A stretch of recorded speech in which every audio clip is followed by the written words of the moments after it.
so biologically, what we're actually doing is forcing people to try and interpret 2D information and turn it into in our brain somehow into 3D information, not actually utilizing the intuitive ability of people to understand that. So I'm going to give you a very simple example of what this looks like in practice. So here's a lovely mathematical equation, and those of you who are extremely mathematically inclined to be a little familiar, but it probably doesn't for most people. However, if I show you the same data this way, you have an intuitive understanding that what I was talking about is a square.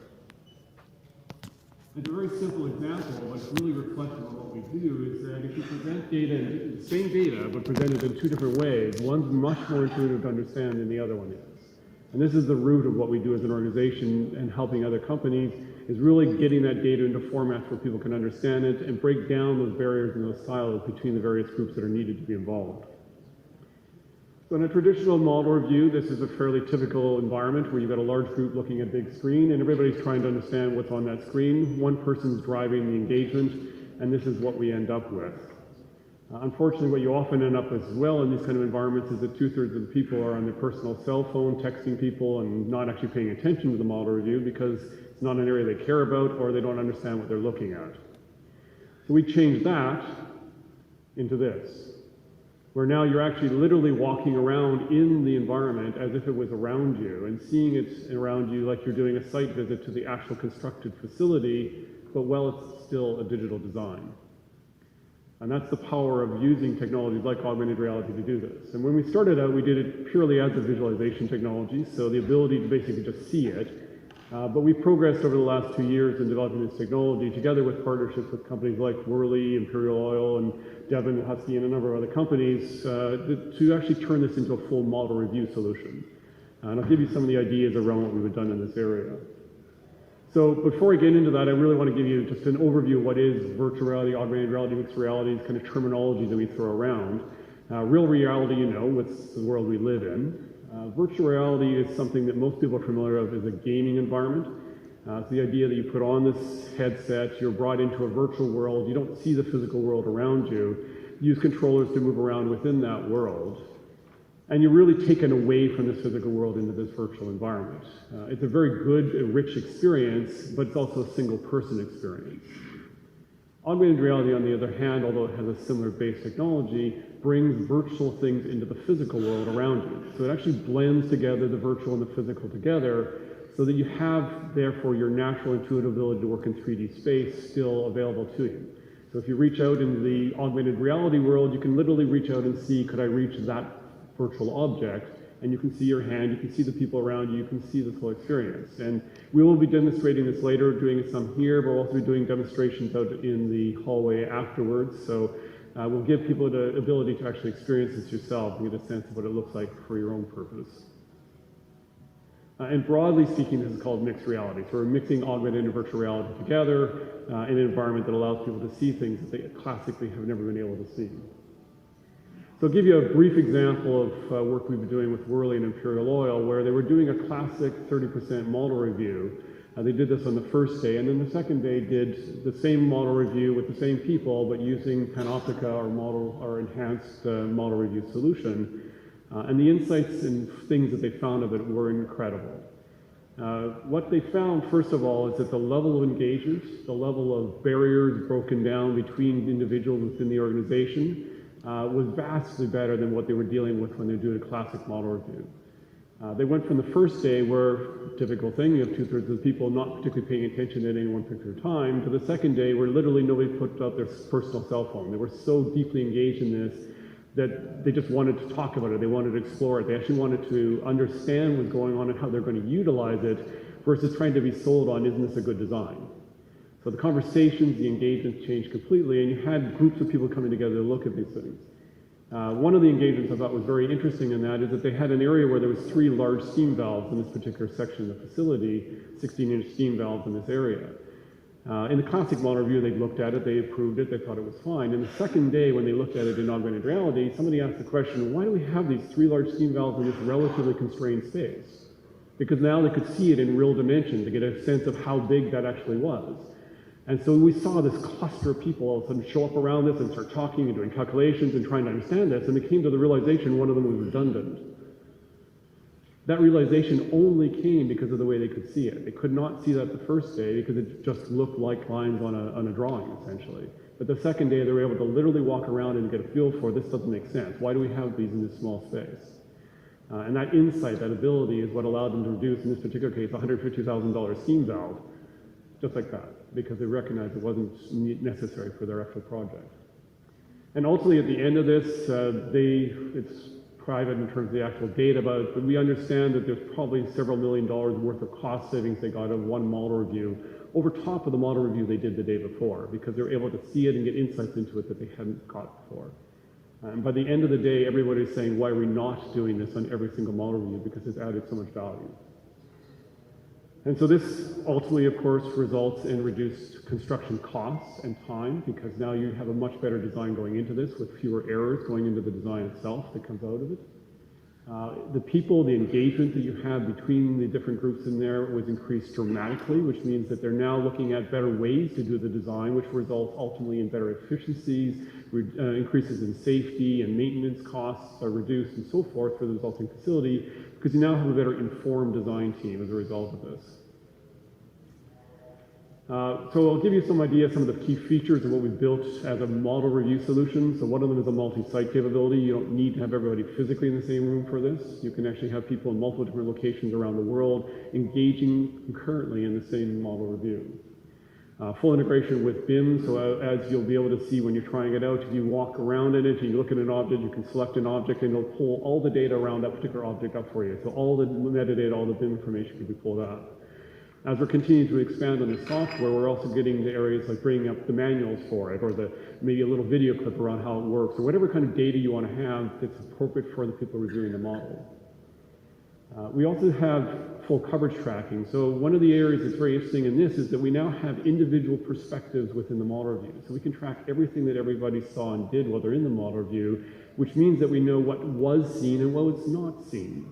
So we can actually provide a report at the end of this that shows, okay, if somebody missed looking at this particular section of the facility, we better go back and have a look at that because nobody actually reviewed it. Or there's a lot of focus on a particular area of the facility, why is that focus there? Maybe we should have a look at that design because there's something complicated about it that people need to understand better. And ultimately, this allows us to do things like audit and traceability. So if there is a design issue later on that's noticed during construction or post-construction, you can now go back right into the model review and find out who was looking at that, what did they see, and why did they not see this particular error? So how can we do that better in the future? How can we actually identify these errors where we missed it for some reason within the model review itself? We now have the full capability to trace that back. And so we have a lot of reporting that can come out of this. We're gathering a tremendous amount of data around what people are doing and seeing while they're in the model review, which allows us to report very clearly on a lot of different things that were seen and done within that. And so right from general reports in terms of just what was going on in the model review to detailed reports around what was seen, what was not seen, how people were engaged within that, and then insightful reports that allow us to do things even up to the level of things like doing a HAZOP review. So having people literally walk around and see what their daily life would be like within this facility and where they might be running into a hazard that they weren't aware of in the design. Well, it's still an electronic design before it's a physical facility. So overall benefits give you a sense of where we're going with this. Certainly as a collaboration environment, this breaks down a lot of silos. It really allows for group discussions and multi-party engagement around this, both physically located and not physically located people. What we also notice is that a classic model review is one where you have a big bunch of people going and looking at one thing, a big bunch of people going and looking at the next thing. What ended up happening in this model review situation is you actually have multiple parallel model reviews going on. The people who cared about the electrical systems were looking at electrical systems. The people who cared about the pumping systems were looking at pumping systems. They're all doing this simultaneously. And the designers were able to then go to the different groups and help them understand how they can use those parts of the facility. So it enabled multiple reviews to go on at the same time, which made it much more efficient, and you made sure that you didn't have 60% of your people sitting there not actually actively engaged in the model review. And of course, ultimately, this increased the overall comprehension of what they were designing.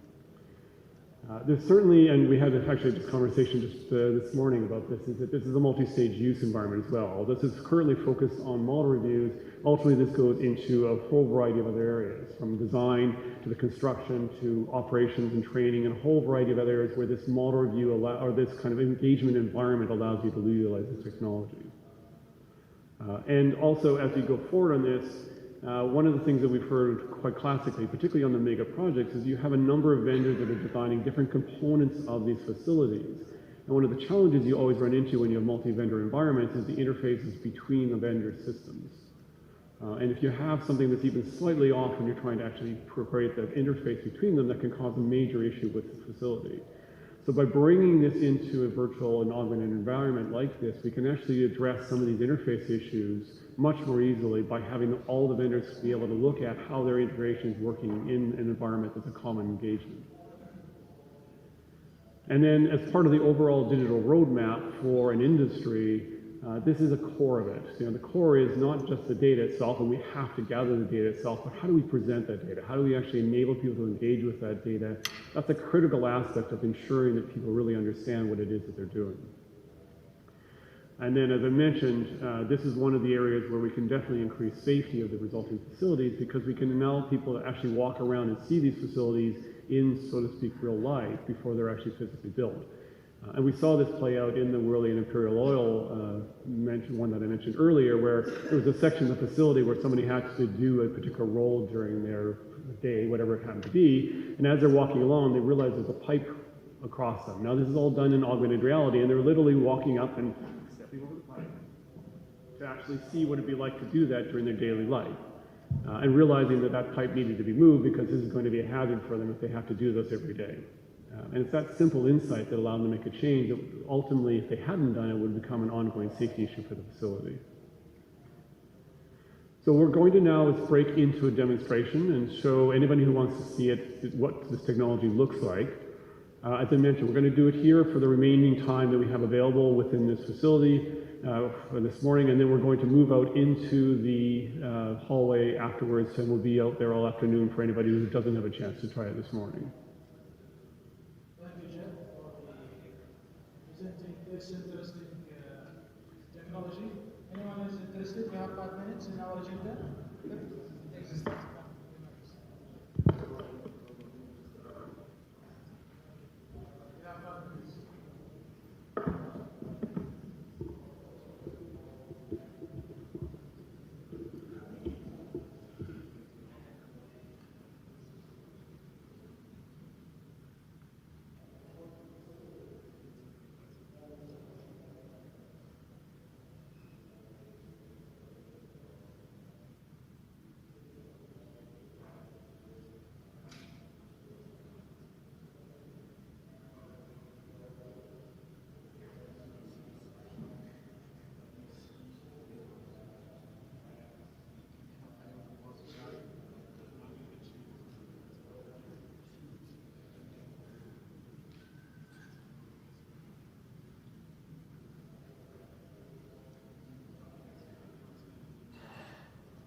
So what you're seeing on the screen here is what he's actually seeing as he's walking around. He's seeing it in true 3 dimensions. And what you're seeing as well is this is a one-to-one environment. So as he's walking the distance of this particular facility. So it gives, again, that natural spatial understanding we have of distances. He's able to walk around it and get a sense of where things are, and could he reach out to grab them? How long would it take for me to walk from one location to another location? That really gives you a true spatial understanding of the facility before you've ever been physically building it. And you can see everybody in the audience, and you can also see the spaces around. This is a 1-to-1 ratio. Need a giant space or to look for questions? So the question is, if this is a 1-to-1 ratio, do you need a giant space to do this in? And certainly the bigger the space you have available, the easier it is to walk around with it. But we have the ability to do multiple, what we call spawn points within the facility. So we can actually jump you to different locations with the facility, so you basically just move the model to where you are to address the limitations of a physical space you may be in. Yeah. So what you're also seeing right now is the avatar of one person in place. And so if there's somebody who is remote, they would see the avatars of the people around them. In this case, they see each other physically, but we can see the avatars of where they are within this facility. He's also selected a pipe right now. You can see where the arrow is pointing at, the little green arrow. That selection brought up details on the device I'm holding, which is all of the BIM information of that particular pipe that he selected. You can leave notes behind, so of course you can then track and say if that pipe there's an issue with it, you leave a note behind for the designers to actually make address it and change it. Yes, he's putting some arrows right now. Yeah. You see his arrows? Okay. So we're running out of time now. I want to thank you very much for your attention. And as I said, we'll be able to continue these demonstrations out in the hallway this afternoon. So anybody who wasn't able to see it now will be able to show it to you there. Thank you very much, everyone. Now I would like to please call Engineer Mohammed Abdel Al from PMI KSA Chapter Senior Vice President for Western Region, and Dr. Saadi Arda, CEO of Advisor, our education partner, to come and recognize the speaker.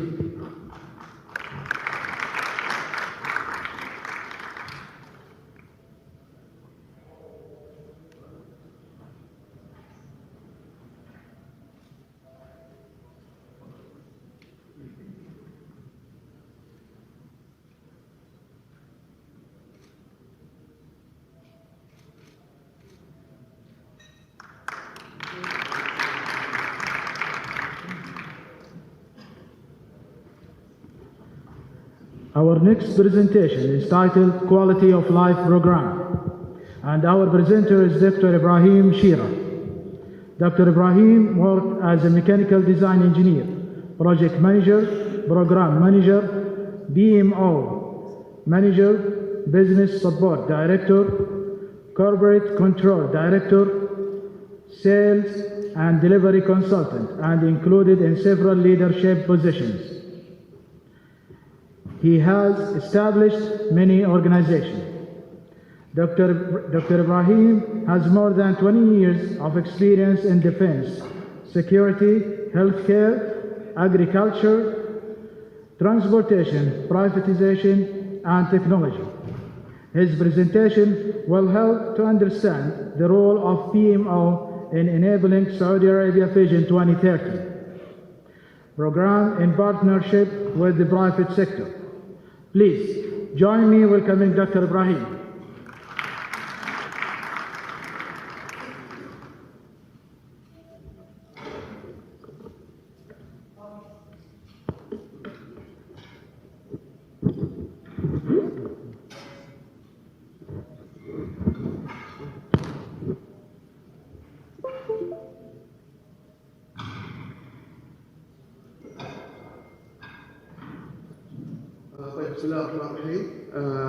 Thank you so much for attending this session. I'm really delighted and honored to be here. My past experience has nothing to do with what I'm going to talk about later on, because I'm representing one of the Vision 2030 programs, which is called the program, but I'm going to match the knowledge and the methodologies that are used in the PMO and the project management field with whatever is applied in Vision 2030's programs in terms of execution and monitoring. So my objective of this exercise is to review the existing literature, provide insight on the role of PMO in the existing strategic initiatives, understand PMOs within the spectrum of Vision 2030, understand the methodologies and governance used to execute initiatives, the quality of life as a focus area, and lessons learned from what we've done and the recommendation moving forward. So basically, whenever we hear something about the PMO, and I'd like to welcome the stage just to have a feeling of the audience, we always come to across our minds the definitions already there in the literature. The PMO definition, data definition, APM definition, and other definitions across all organizations. In a short or in a nutshell, PMO is solving a problem. It's an organization within an organization. It's a gear within a vehicle. So just to make sure that you are effectively delivering what you promise to deliver in terms of efficiency, in terms of outcomes and outputs and things. So in a collaboration between all these organizations representatives, we see a lot of definitions on the literature about the effectiveness or the efficiency or the efficiency of the community. But from these definitions, we always drill down to see what is projects, what is program, what is portfolio, and we keep saying about the link between projects and capabilities, capabilities, and programs with benefits and portfolios with specific features. However, when it comes to reality, we see a lot of mixed use of these terminologies whenever we execute any of these projects. So we always ask ourselves, do we need to really understand what project management is, or program management is, or portfolio management is, or even if it's in the context of the investment. In the context of investment, you go to portfolio management, for example, and you ask a banker, it's a portfolio of investments. So there's a lot of overlap and mix between other investments as well, compared to engineers and construction or IT or whatever engineering field. So, and also when you ask for about the classification of project management officers, you find multiple understanding of what project management offices are. So they call it project office. You could be having a spin-off project office that sits on a construction site which will follow up on the execution. You could have a simple project management office that would look after the project from execution. You could have a supporting project management office, a director project management office, and so forth. You can name it the way you want, but when it comes to government and how you embedded this project management methodologies and modeling into the government to execute and deliver projects, this is another aspect, and it's linked with what we call governance. So we understand that project management is about, if we are talking about the project management and portfolio management, program management, we know it depends on your focus in enabling this project PMO. So if you go back in 2016, you've heard His Royal Highness spoken in an interview about the importance and the criticality of having PMO on the government. So PMO, in this essence, meaning reporting and understanding the situation of the projects and following up on the execution, making sure that these projects are executed as per the plan. Now, the main constraints of projects, and we know, cost, time, scope, and this is the minimum you could go after when you execute the projects. However, going from top to down, from Vision 2030 to down to the initiatives, we had a lot of interesting subjects with the strategy people as delivery. Because whenever they stop on the initiative pillar, we go further than this and we want to define ourselves more than that. Now, in order to understand the genuinity of PMOs, we've drilled down to the notes that's already published online by PMI at different organizations about where the statistics stand on. So when you say something like 58% of organizations fully understand the value of project management, that is interesting. So there is a remaining, what we call it, remaining 42% that we do not understand, right? So 93% of organizations report using standard project management practices. This is promising. So meaning that these project management practices are used. And 93% on this sampling that's done by PMI. 68% of organizations on PMI annual survey said that they use outsourced or contract project management in 2018. So, using outsourced contract to manage your projects is meaning that you want to give capabilities to your organization so that you can uplift these capabilities. So later on in the future, you can handle these projects by yourself. It means training, meaning handling these projects and building the internal capabilities of your organization. Now, 23% of organizations use standard project management practice across the entire organization, meaning that only 23% in these organizations use the project management practices across the departments. And this is a very low percentage when it comes to the audit. Now, when it comes to the software used, only 22% of organizations using PM software. I'm not talking about Outlook here. I'm talking about PM really end-to-end solution to look after the projects and look after every aspect of the project from the initiation to the closing. And this is a very low percentage. And also 55% organizations don't have access to real-time KPI, and this is also a problem. Data come to be better for a long-term, what we call prosperity for the organization itself, because it's an asset. So if you have KPIs that's linked directly, a real KPIs linked directly with your data, that means that you already own the data and you can manipulate this data to have different scenarios for the project. So you could have a predictive analysis and understand the way forward. 77% of high-performing projects use project management software.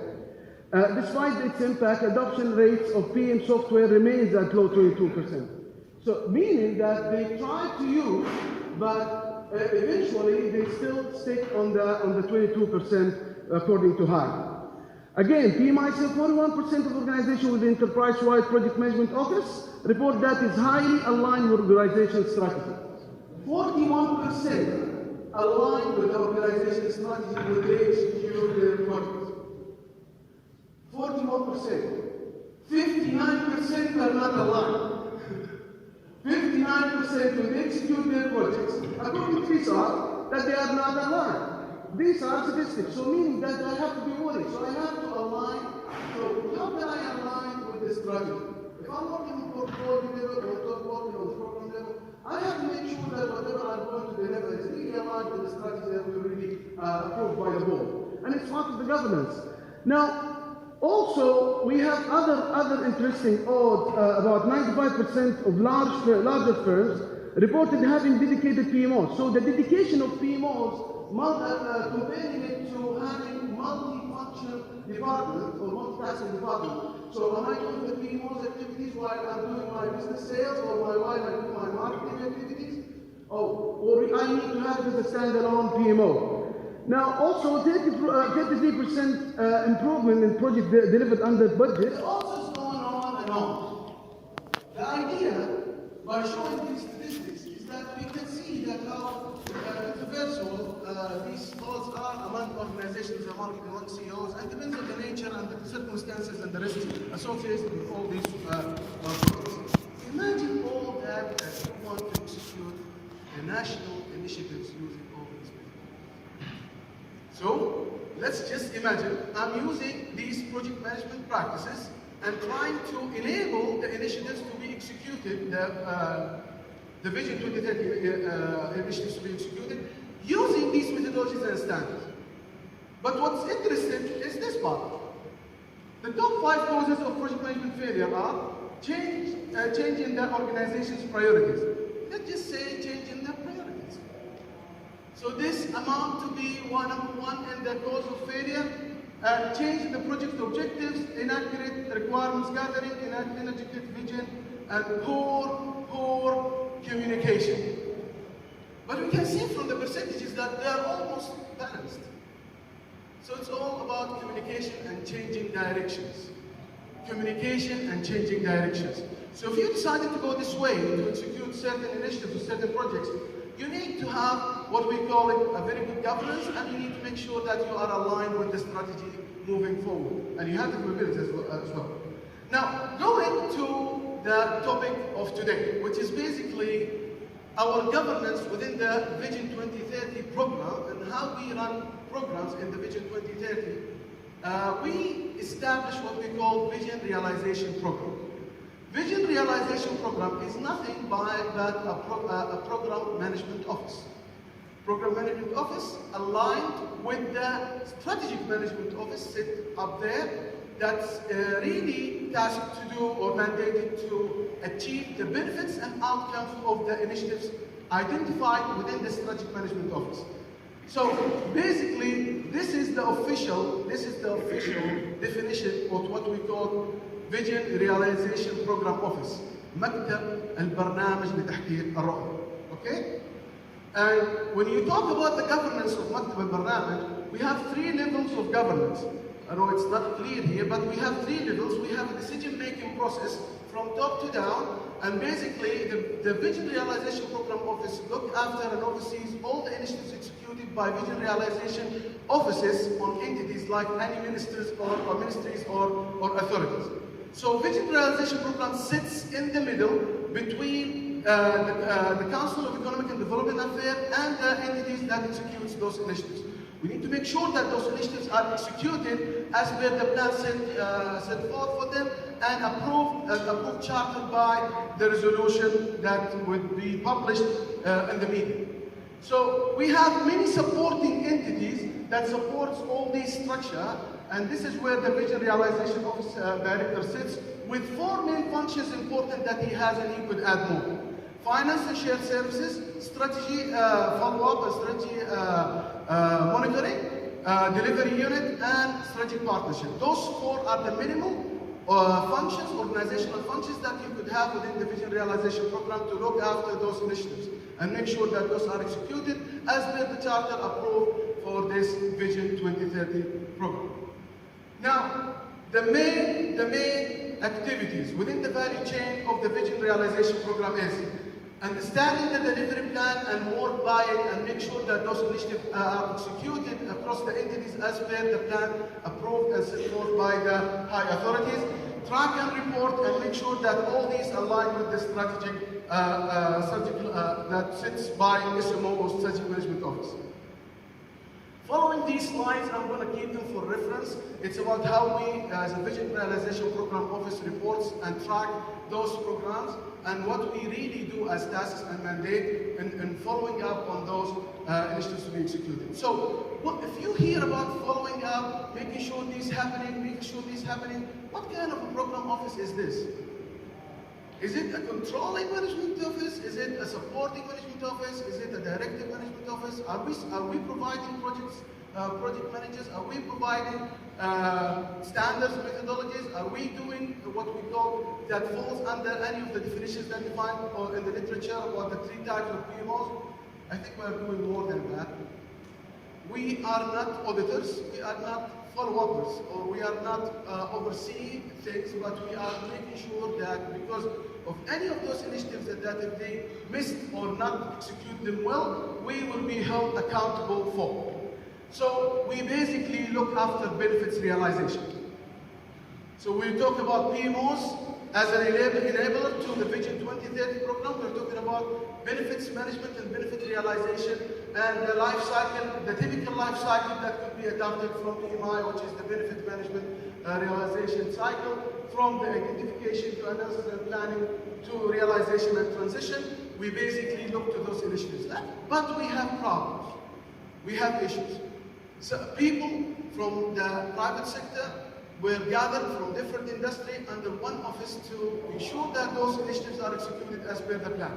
They came from different backgrounds. I came from the defense and security. Others came from construction. Others, they came from education. And we tried to team up together to ensure that these initiatives are executed as per the plan. Okay, so let me take a use case about the quality of life program. There is a 13 Vision 2030 programs just published out there. One of which is the quality of life program. Driven from His Royal Highness words in the Vision 2030, we want to fulfill all citizen dreams and hopes, ambitions. Meaning that I want to create a livable city. I want to make people, whether they are, and also in the following sentences and paragraphs, you will see that we are addressing our clients or our audience, including everyone who's visiting Saudi Arabia, who's a citizen of Saudi Arabia, and who's a resident in Saudi Arabia. So, driven from the 3 main pillars, from the vibrant society to ambitious nations to thriving economy, we are more focused as a quality of life on the vibrant society. However, whatever we are doing as initiatives touch base on every other pillars as well. Now let's think about a program management office. We have our objective, we have our program name. The objectives is related to 4 direct objectives and more than 23 indirect objectives drilled down from the Vision 2030. Things related to sports, things related to culture and arts, things related to entertainment as direct, and we have indirect related to livability. Now, when we talk about what the quality of life program is, we have 2 main pillars. We have what we call livability and lifestyle. Now, in livability, we are targeting 5 subcategories. We're targeting healthcare, infrastructure, transportation, security and socio-political environment, housing, urban design, environment, economic and education opportunities. When we talk about lifestyle, we're targeting 5 subcategories: sports, entertainment, culture and arts, recreation, and social engagement. Now, if we have all these 10 subcategories balanced, we believe that we will have a very promising quality of life. Now, this is what we call is the strategy of where we're going to execute our initiatives from. And this is a case, a use case right now. This is what we've been doing for more than a year and a half, and this is why you keep hearing about the evolutions that happen about the quality of life delivering those initiatives. We have, as we said, that we have the lifestyle and we have the livability. We want to deliver high quality of life to all KSA residents. We want to make sure that in order to have the good livability side, you need to develop cities, you need to provide services, you need to change behaviors. We know that if we want to have a good lifestyle, we need to develop venues, we need to deliver offering, we need to drive participation. And this basically going to back up by developing regulations, sustainability, and communicating effectively. And if we intersect both, we can see how they are matching to enable those initiatives. Now, this was the exercise and more. Those guys who were sitting on workshops, they were really in a very immersive time to come up with KPIs, objectives, and initiatives that will really fill those gaps. So for each of those subcategories, we've identified certain aspirations, and we could translate those aspirations into KPIs. Now, when we talk about KPIs, we talk about socio-economic KPIs. It might be economical KPIs and social KPIs. We have economical KPIs, and all those KPIs could be illustrated on those presentations and could be referenced to whenever you want in this presentation. Economical KPI is basically addressing our daily life in terms of jobs and making money and having all these things, and it's part of and drilled down from the Vision 2030. So, as a program office, we are accountable to make this happen. We have to be held accountable to make this happen, otherwise we have to leave. Someone else has to take over. So anyway, this is the level of accountability. Let me give you a story about the benchmarking. This is benchmarking across the world. Just we want to know where we position ourselves across the world, right? You are not playing alone in the yard. So one very interesting organization here, which I want to talk about, is AARP. AARP is a local index organization in the United States. It is not international. It's only for the United States. And it's a very interesting story behind AARP. However, but we are benchmarking ourselves also against Best Quality of Life of Living Survey, World Happiness Index, Lifestyle Magazine, and Economist Intelligence, and all these organizations, just to see where we have gaps, and we do our initiatives to fill those gaps using infrastructure projects. AARP was founded by a retired person in 1958, and he was alone. He was retired.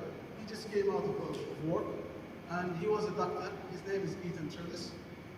And he decided to make a non-for-profit organization, which is basically, he made a retired association in the United States, and he was alone. Now, they have more than 50 million members. He's dead, it's all right. But what he does back then is basically he built an index for neighborhoods, not for cities. He said that I'm a senior person. I need to make sure that whatever neighborhood I'm going to move into, it's really accommodating me and really has all the features that's really going to facilitate me moving, the accessibility, the connectivity, all these things. And this is a very interesting story because Lyndon Johnson, the 36th or 38th President of the United States, he addressed the State Union using the terms quality of life based on this association. So we see how non-for-profit organization has a lot of influence. And for each of those pillars, we identify KPIs. We identify KPIs for healthcare, life expectancy, prevalence of diabetes, hospitality beds. We identify for infrastructure, transportation, and so on. These are good references for you to see the benchmarking for each of those KPIs. And I think it's good references for you to go back to in terms of KPIs and how we do our work on the VRB. Now, what was the lessons learned from all this? The lessons learned basically is that the definition of initiative. This is the first problem we have. Is initiative a program? Is initiative a project? Is initiative a mega project? The definition or the scoping of those initiatives. How we can define them. Sometimes you manage initiatives which gather to be a program as projects and you fail. Sometimes you manage initiatives as projects whereas they come to be a program, and again you fail. And you use a very simple mechanism to go with the bidding exercise and simple project management exercise. However, we decide the lessons learned here, you have to define the word initiative very carefully based on the inputs you have and the link to strategy. Another thing is the link with the private sector. It is not the job, it is the involvement of the private sector in mega project is really essential. Meaning that PPP is really play a big role in terms of executing these mega projects.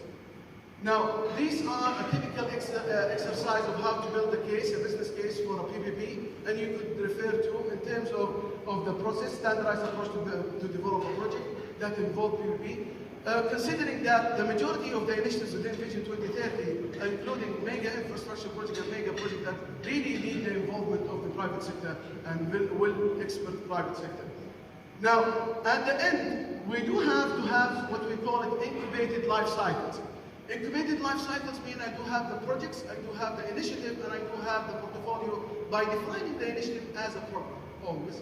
And also, you could narrow it down to be a project if it is a project, and if it's not, you can zoom out and make it as a program, depends on the life cycle. We've worked heavily on this, and at the end, ladies and gentlemen, we really want to have at least 3 cities of our cities, our beautiful country, to be among the 100 cities around the world. And in order to do this, we have to do this together. The society has a role, the government has a role, and the private sector has a role. Whoever is there, I was very fascinated about the presentation that was given about the airport, the Jeddah airport, the King Abdulaziz airport. And I really looking forward to have more infrastructure projects that really would engage private sector and public sector together. And at the end, I would like to show you a video.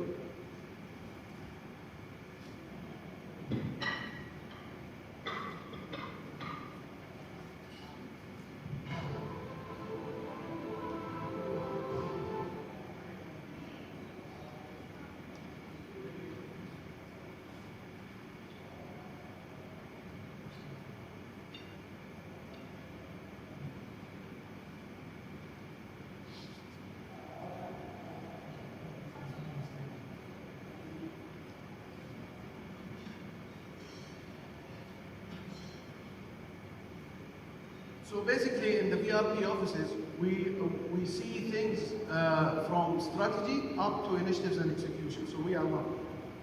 Here you go.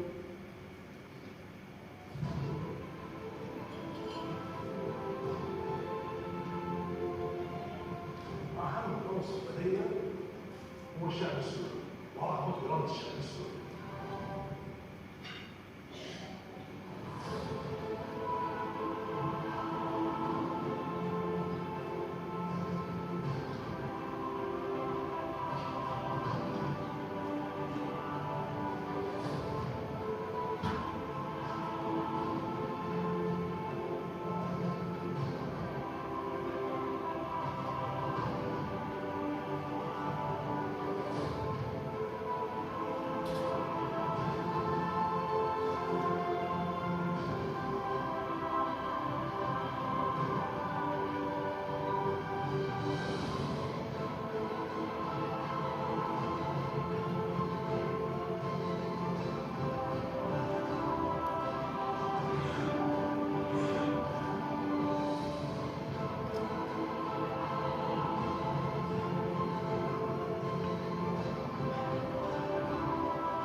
كيف نخلق بيئة كفاءة وجيدة ورائعة في الوطن، كيف نكون نخرج الوطن، كيف نكون جزء مساهم في تنمية الحضارة العالم، سواء على المستوى الاقتصادي أو على المستوى الديني أو على المستوى الحضاري أو فكري إلى آخره. هذا هو الذي يقدم كثير للسعودية وللعالم.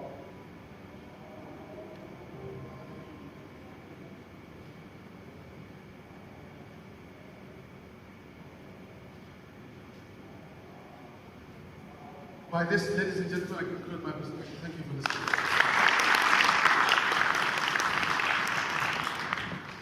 Thank you, Dr. Ibrahim, for the wonderful and informative presentation. Now we will leave the chance for the Q&A. We have the mics. If anybody wants to ask a question, Dr. Ibrahim. I know this is a very hot subject. Yes.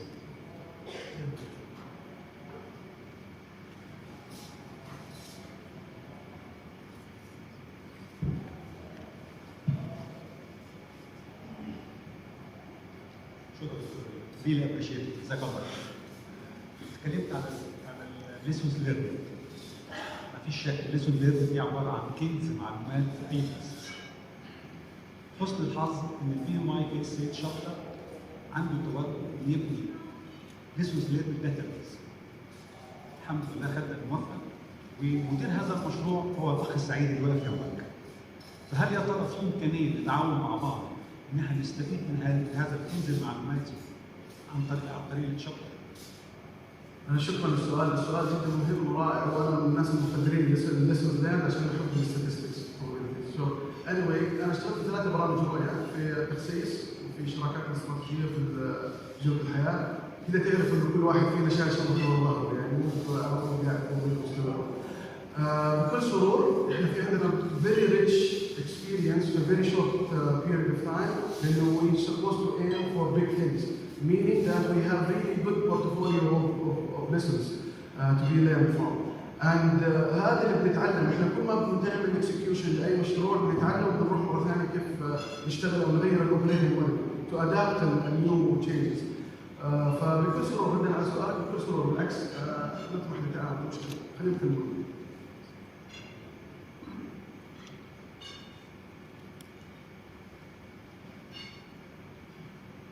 Thank you, Dr. Ibrahim. Now I would like to please call Engineer Abdulaziz Al-Qahtani, Vice President of PMI KS Chapter, and Engineer Mohammed Abdullah. He's the Senior Vice President for the Western Region, PMI KS Chapter, to recognize our speaker.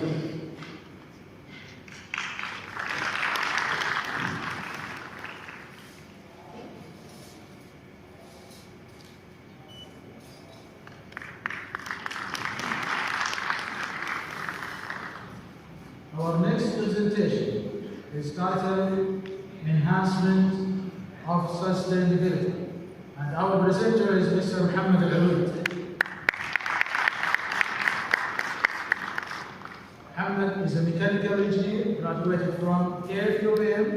He joined Triple Engineer Company as a field engineer for maintaining oil wells. Then he joined Saudi Company since 1997 until date. He worked within Saudi steel industry field Hadid, and he also worked in Saudi petrochemical industry Saudi Kayah. He developed organization systems and procedures for maintenance department. Then he shifted to project management field in Saudi 2012. Currently, he was assigned as a project manager for housing project from 2017 till date. Please join me in welcoming Engineer Mohammed.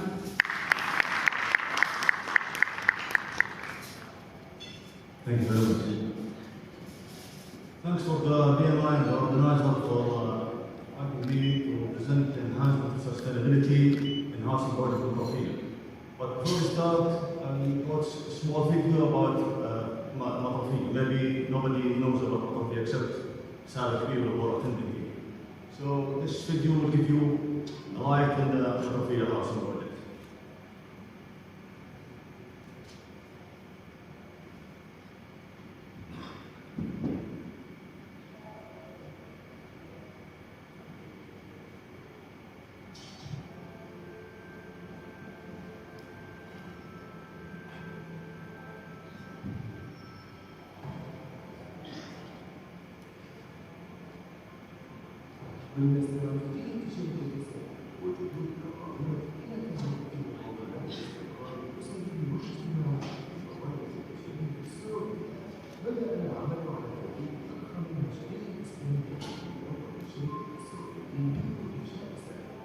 يبقى المشروع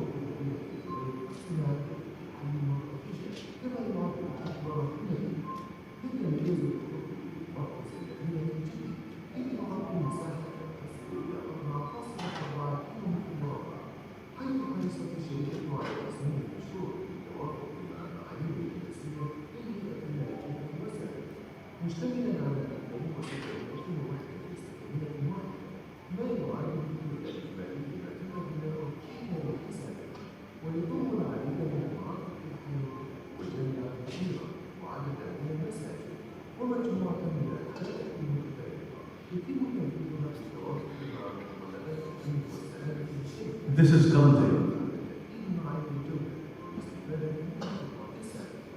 كما تم وضع استراتيجية الرعاية في أعمال البناء والتطوير لرجال الموارد الذاتية وكذلك ثمنا وتسعى بذلك إلى وضع الموظفين المبارزين والأكاديميين حيث تبقى موارد المناجم أهم وأغلى الأصول تلك هي الإبداع والتواصل. So, is this a city or complex?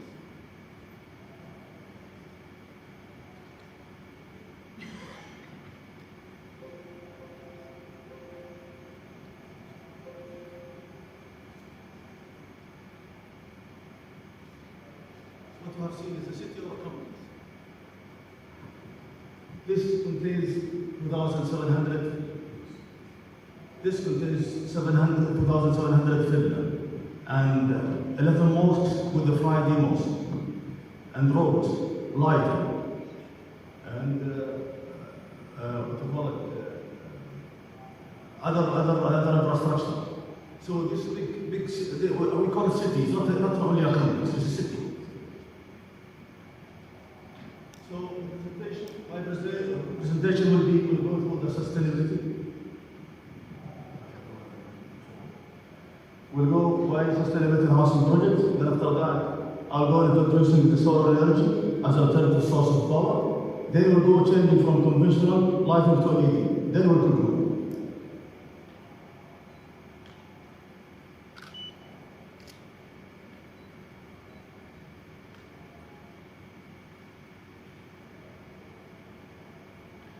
Okay, why sustainability in housing project? Currently, we are relying on oil for producing electrical power. And this has resulted in excessive waste of non-renewable natural wealth. And this is the concern that was raised by the Prince Abdulaziz bin Salman in one of the power economics conferences which held in Riyadh in April 2015, where he raised the concern about this excessive waste. So he gave the numbers in 1980. There was the consumption was less than 1 million barrels to produce electrical power, and however in 2015 we are consuming 4.2 million barrels per day for producing electrical power. If we continue like this, by 2030 our consumption will reach to 8 million barrels per day. And this is a real concern. So out of this, 50%, you can see it, 50% goes to residential. 50% of that goes to residential. So keeping this in mind,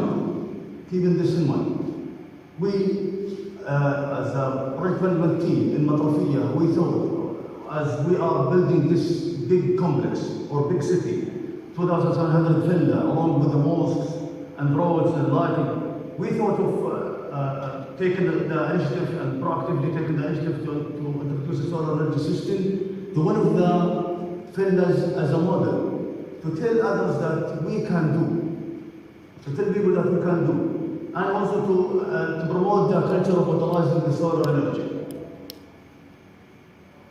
The other sketch you can see here is a small sketch to tell you how it works. That the power will be received from the sun to the panel. Then after that it will go to the inverter. Inverter will receive the power from grid and from the panel. House will be using the power from the inverter. It depends on the how big is the load is required. If the load is low, it will be using the solar. The balance will be used from the grid. Inverter will manage this. This is on inverter, so we don't have battery. We have only this on inverter. Plus, we have a smart meter. This smart meter will be supplied by electrical companies. Whoever is having a solar system, they will have the meter. This meter will work in both ways. By means of whenever the solar system is not being utilized, any excess power will go to the grid. So it will be considered as a credit for you.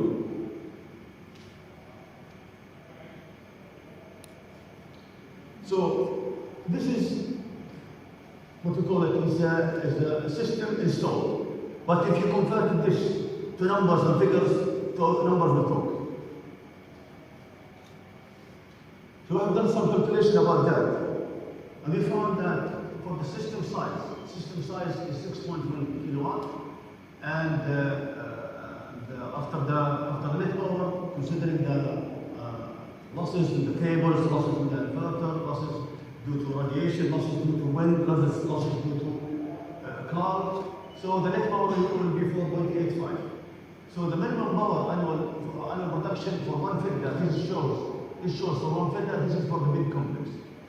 For one villa, we are producing 10.62 megawatts per year. And against that, for 2,700 villa, we are producing 28.6 gigawatts per year. Just imagine, if we don't use this solar energy, or we are using this on the grid, then we can consume, this is equivalent oil production of 17 barrel per year for one villa, and 45,000 barrel per year for the whole complex. So we are saving the country by 17 barrel for one villa and 45,000 barrel per year for the whole complex, if we install the solar system for the whole complex. We are setting the environment by this a CO2 emission of 6.1 ton per year for one villa and 16,000 ton per year for the whole complex. So equivalent money saving, considering the oil price is $36, is for one villa is 1,144, and for the whole complex is $3 million.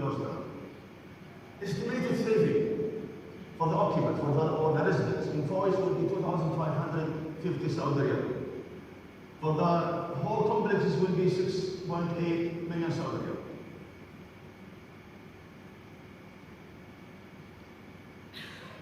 So what other we have done for towards sustainability in house building? We have changed the design from conventional lighting to LED lighting. So we have done this calculation. Actually, the specification shows that we have to have conventional lighting with the different number of watts is different than the LED. So we thought that to go towards sustainability and improving the cost, improving the environment, we changed the design from conventional to LED. So with this change, we saw the difference is 3.489 kilowatt for one. So the total villa,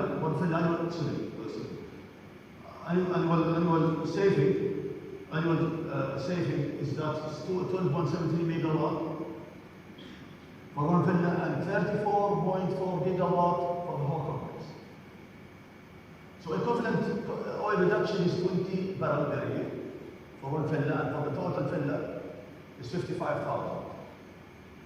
So the emission reduction will be 7.3 tons for one villa and 19,000 tons for the whole complex.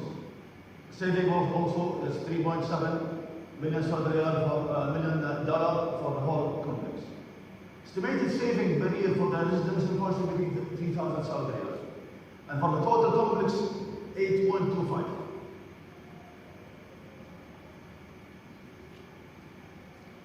So, in conclusion, national sustainability is done with the country direction and the Islamic vision. And you see, maybe you heard about the project about for the country direction goes for the enhancement of sustainability with regard to the solar energy or the wind. Direction is that by 2030 we need to produce gigawatt, country will produce 58 gigawatt from the solar and the wind. Currently, or this year, 2020, there is a 12th project, either in tendering or in go. So total difference from 100 megawatt to 300 megawatt. Like for example, the latest one was in Scotland, and Dawmat Al-Jannah, and Youngwood, and name it, Mahd al-Dhahab. So in total for this year, we will, this project will bring 3 gigawatt. So the country direction is to go with this. So by end 2030, we reach to 58. So out of what we have done in Matafiyah only, the value creation of this is 63 gigawatt, which is 28 gigawatt from the solar and 34 gigawatt from the changing conventional to LED. This is 63 gigawatt per year will reduce the consumption of oil, crude oil, 100,000 barrels per year. This is saving to the country. The same power is sufficient to supply electricity to almost 1,050 figure, which is represent 38% of the total complex. Clean energy for better environment, by reducing CO2 emission, the total for both conventional and the solar, we are reducing 36,000 tons, saving the environment of 36,000 tons per year. We are reducing the expenditure of the residents. 3,000 from the conventional to LED and 2,500 to solar energy. We are promoting the culture of using renewable energy. And by the way, in this, we as SABIC have done exhibitions for the solar energy and for the other features of development. But we focus also on the solar. So to raise or to promote the culture of utilizing this. A lot of visitors are asking about it. A lot of people that show their interest.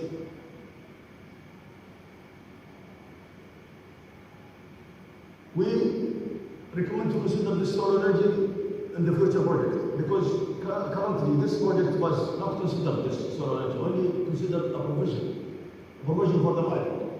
But if you see the roof size only accommodate 35 meters square. So future project might be you can consider in a farm of solar beside the project. Might be utilizing the roof of the mosque, utilizing the roof of the big building. So we have utilized only the available area. Also, we have done a recommendation to change when we change this LED lighting to. We have saved with the solar. We have saved what you call it. When you change from conventional to LED, we have saved the cables, even the cables. So I know this is what you call it. It's simple, but we have utilized only available. To be with the country direction, we need to think for the future project and consider this. Because this is, you see the numbers make difference with respect to the saving, with respect to the environment, with respect to the money, with respect to the oil. With this, I conclude my presentation. Thank you very much.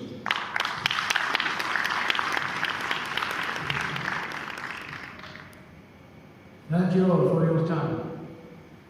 We will now break for lunch and prayer, and we'll see you around 1 p.m. in the main hall for the great show named Lost Engineer. Thank you very much.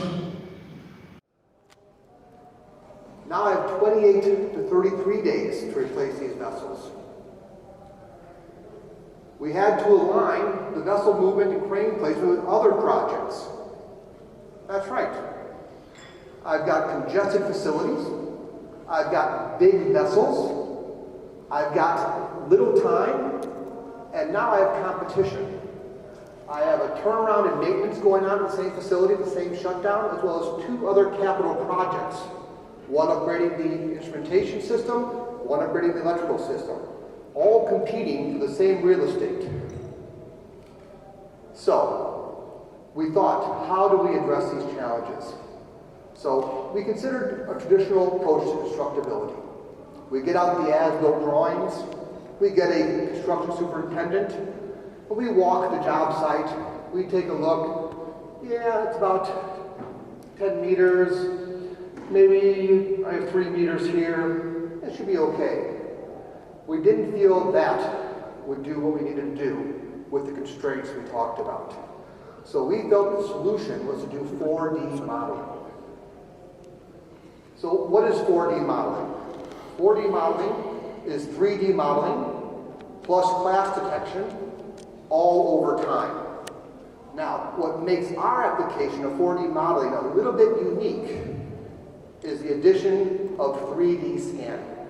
So, let's talk about each one of these things individually. 3D scanning. 3D scanning is the process of analyzing a real-world object or environment to collect data on its shape and possibly its appearance. The collected data can then be used to construct digital 3D models. So what we did is we took these devices at certain places throughout the facility and we captured a 360-degree view of the existing facility. The product that we received from there is called a cloud point. And this is the product from the 3D scanning. You can see it's quite detailed. Every valve, every switch, every pipe, every control panel is identified through this 3D scanning. The next element was 3D modeling. I think most of us are familiar with 3D modeling. It's been around for a long time. This is where we can take a computer-generated graphic of an object in its 3 dimensions.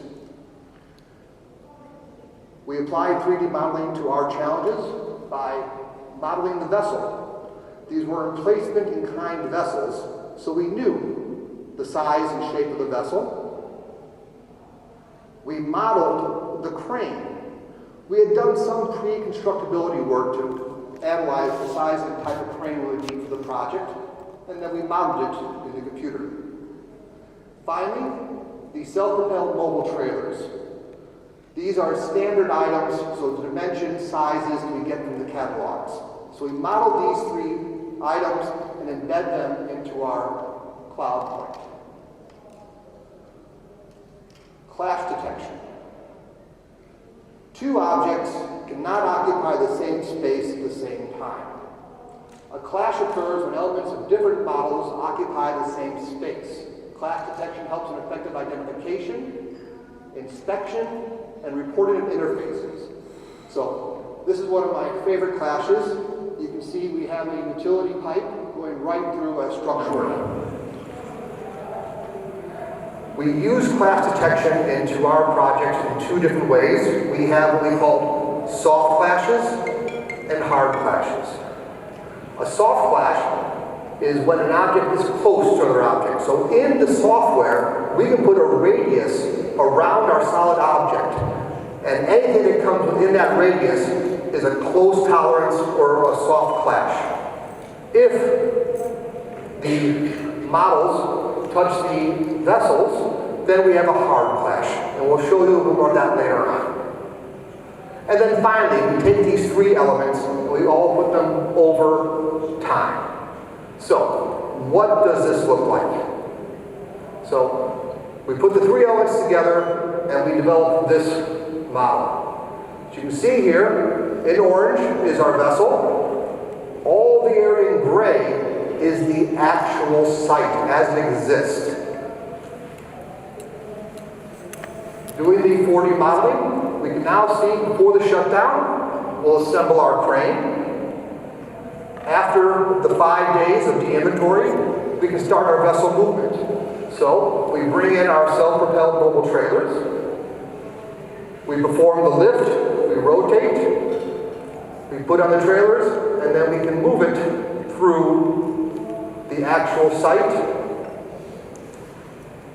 and then finally out.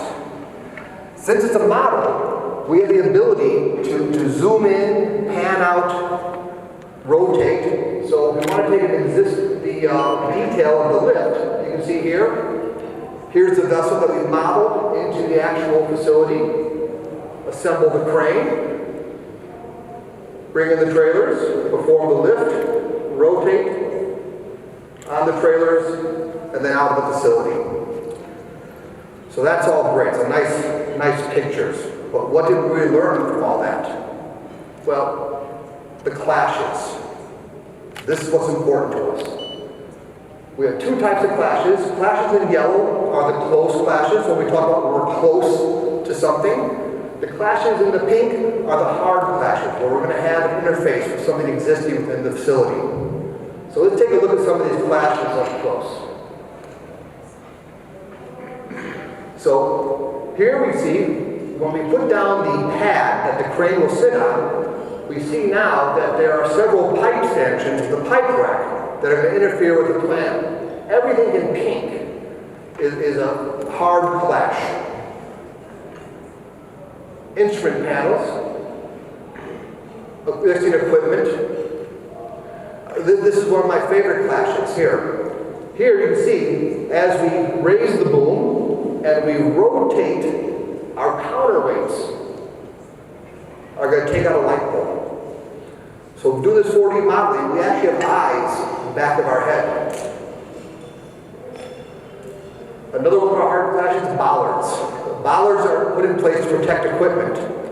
So there's many of the sites, as you can see through here, we had many bollards that we identified that we had to address before we started the movement of the vessel. Then there are the soft clashes. By putting a radius around the vessel as we move it through the facility, we can now see we're going to be close to something. So here you can see we have about 2.5 meter clearance between fire hydrants. We have a close clearance between the light poles, close clearance on the stairs. And with this information, we can make a decision. Do we feel confident that we'll be able to move this vessel through and not interface with these things? Or do we be proactive and remove these things from the facility prior to the shutdown? Overhead lines. We can, through the scanning, we can pick up small details such as overhead lines. We can know the dimensions from the vessel. And if anyone's ever tried to move a vessel underneath power lines here in the kingdom, knows there's a lot of rules and regulations around that. So, the old vessel's been removed, let's bring in the new vessel.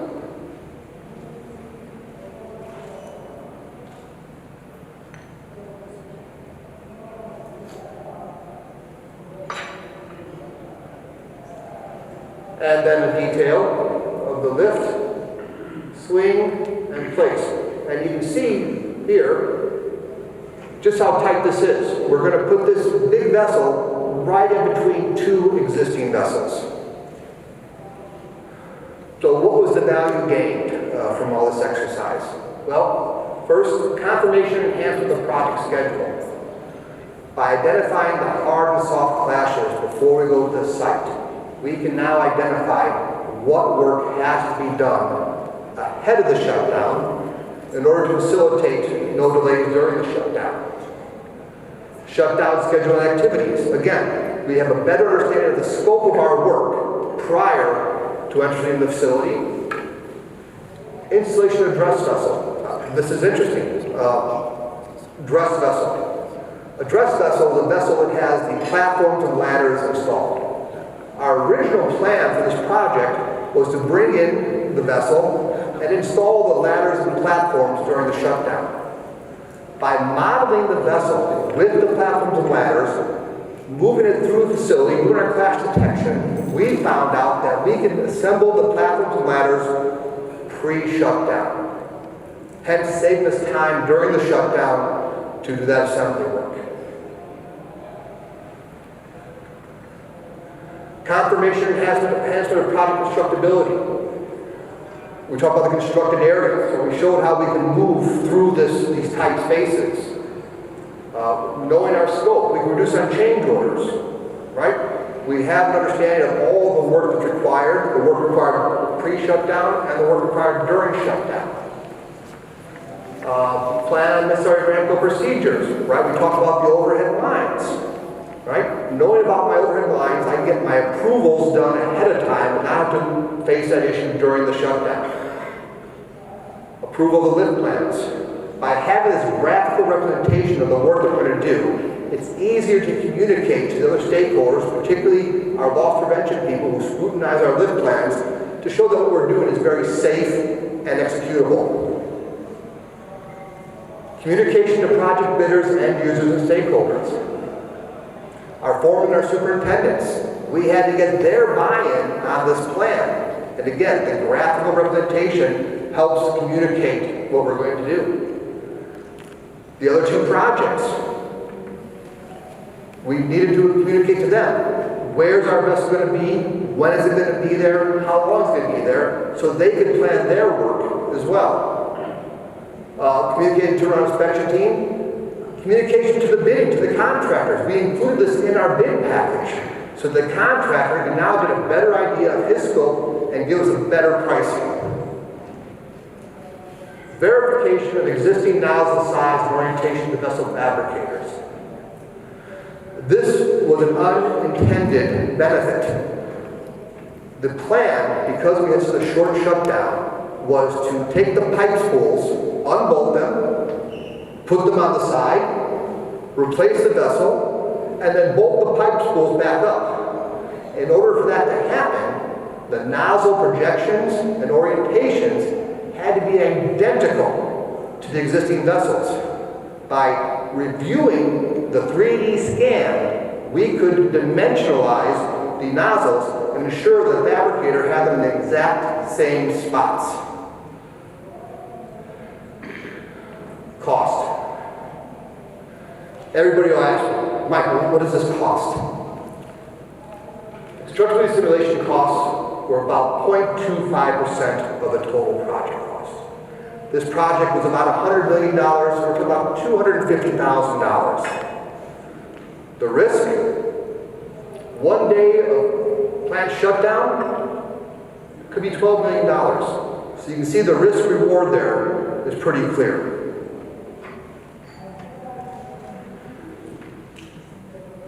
4D was first brought up in 1998 in a paper by John Egan, and he said redesign should take place on the computer, not on the construction site.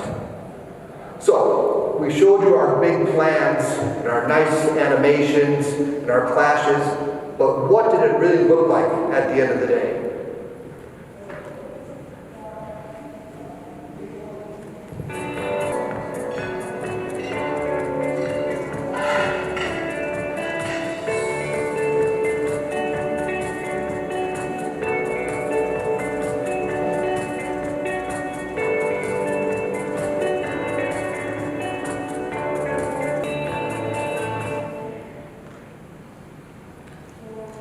Pretty close, right? And of course, no vessel replacement is complete without a cake with a vessel on top of it. So I'm happy to say to date that 10 of the 16 vessels have been replaced. And I'm also very happy to say that each of these replacements has completed its project 7 to 5 days ahead of the planned schedule. It saves about 25% of the time during the shutdown. Now, I'd like to take the credit for the 4D modeling for that, but I'm sure there's a lot of other factors. I'm sure the 4D had something to do with it. Thank you very much. Thank you, Mr. Mark, for the presentation. I would like now to please call Engineer Mohammed Abdelal to recognize our speaker.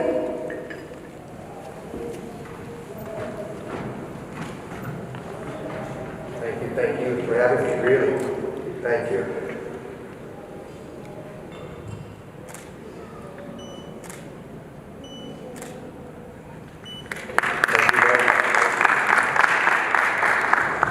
Our next presentation about building information modeling, technology and agile project by Mr. Abdurrahman Khuraymi. Abdurrahman is a project engineer at Saudi Aramco project management team with 5 years of project management experience in various mega projects at different phases from planning to close out. Abdurrahman has lead project team during the scope of work development and during the different project مستر عبد الرحمن الخريمي.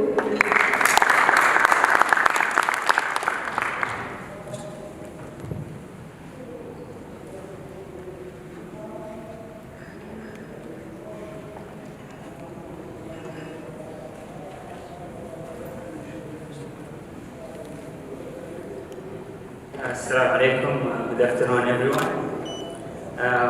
My name is Abdurrahman Khareemi. I'm a project engineer at Saudi Aramco project management team, working in Ageal home ownership project. I have a bachelor degree in civil engineering from Liverpool John Moores University in the UK, 2014.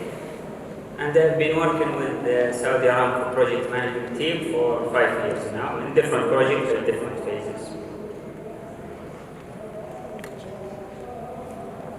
My presentation is going to be about building information modeling in Ageal program. During this presentation, I'm going to share with you the information we think, based on our experience, that will be of most value to you, hoping that it will help you get started with implementing BIM for your project. So this is the outline of my presentation. First, I will give a brief introduction about BIM. Second is an overview about Ageal home ownership program. In the third part, I'll be talking about the steps we took in implementing BIM for our project. Then I will share the challenges and lessons learned from our experience, and finally the conclusion. So, what is BIM? BIM is an intelligent model-based process for planning, design, construction, operating and maintaining physical structure. Or in other words, it's the process of making a digital 3D model out of building information. This model is to be used for all the project phases, from initiation to close out, maintenance and even demolition. It's very important to know that BIM is a process and it's not a software. It's a process that utilizes different softwares. There are many different dimensions of BIM, actually 7 dimensions. By dimension, it means the amount of information to be provided in the model. So 3D is the most familiar form of BIM, and it's where you get the most value compared to the normal design method. 4D is when you add the scheduling aspect to the design, sequencing and duration of activities. 5D is the cost information such as material and construction cost of each element. 6D is for the sustainability information related to energy consumption analysis that aims to reducing the energy consumption of the building. And the 7th dimension is related to facility management. It contains information such as equipment specifications, warranty information, maintenance schedule, expected lifespan, and other information that helps facility managers run the facility. Here I have listed some of the major benefits from using building information modeling. First is the better collaboration and communication across all the engineering disciplines and stakeholders from planning to completion. Also, early identification of work front, which allows the schedule to be compressed and optimized. The greater visibility allows construction sequencing to be validated, and also it creates a safer working environment. Real-time progress monitoring leads to more accurate reporting. And finally, the advanced work packages development deliver up to 33% cost reduction through improved labor cost productivity and reduced rework. Now I will introduce you to Ageal project where BIM was implemented. First of all, this is the project location. Ageal community site is located in the Eastern Province in Dhahran, along GCC Road and nearly 5 kilometers southwest of Saudi Aramco operations and north of Half Moon Bay. So this housing program is an important and iconic development both for Saudi Aramco and to the kingdom. It covers an overall area of 10 square kilometers of land divided into 2 increments. The project will construct approximately 8,600 housing units, including 1,250 apartments and 7,350 villas of different sizes, ranging from 350 meter squares to 900 meter squares. There are 30 schools, including special needs school and private schools, 2 interchanges and bridges, 2 fire stations and 1 police station, a grand mosque and provision for other mosques, as well as commercial and recreational facilities with all the required infrastructure and utilities. A project of this scale would normally require a huge engineering efforts to monitor and control every aspect of the design, and that is the reason BIM was introduced for initial site development package, to better control the cost and schedule and quality also with fewer resources. And as you know by now, BIM is beyond the 3D rendering model. It's a workflow or process to conduct project management. So at the time of initiating BIM for our project, we had 2 options: either to go with the available BIM initiation standards, or we capitalize on our existing standards. And since we have a well-established workflow, standards and procedure for executing projects, we decided to capitalize on our existing systems, which follows the typical life cycle for projects that goes from initiation to closeout. Here I will explain the typical life cycle for the project in relation to BIM. So first is during the initiation phase of the project life cycle, we develop the business plan. The business case, we study all the possible alternatives in executing the project, which will meet the project objectives in order to select the most appropriate option. After that, we define all the scope elements and start developing a preliminary engineering design. So the deliverable at the end of the initiation phase is basically a well-defined scope of work with a 30% preliminary engineering design. So this scope of work is then used to obtain external engineering services for the project. However, when implementing BIM for any project and before approaching designers, one of the most important documents to be developed is called the Employer Information Requirement, or the EIR.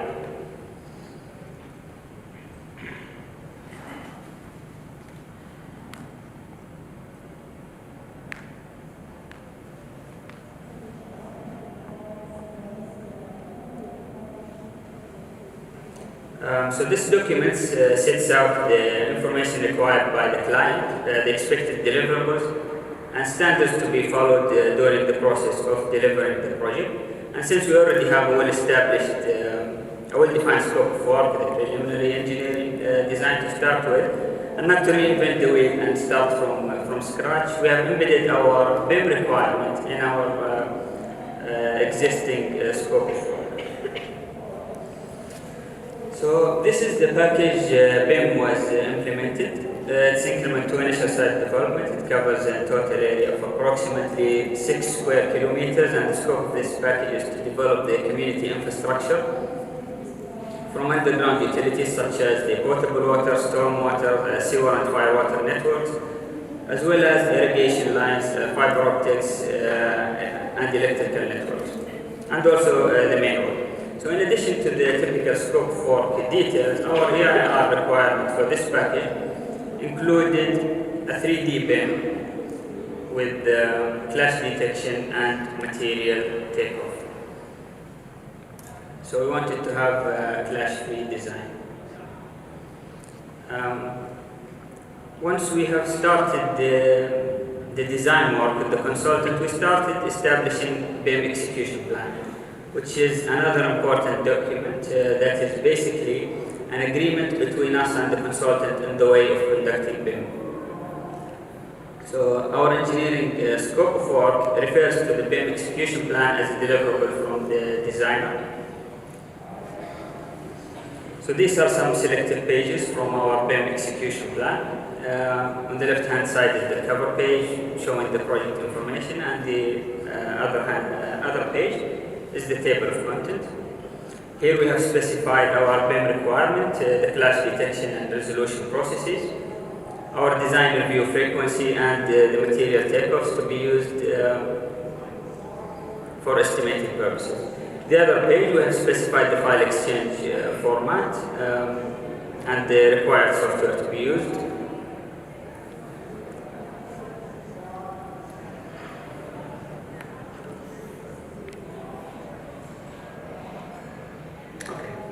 Also, we have included the BIM organization chart both from Aramco side and from the designer side. It is important to include the role of BIM manager or coordinator who is responsible for the model and the coordination between the different disciplines.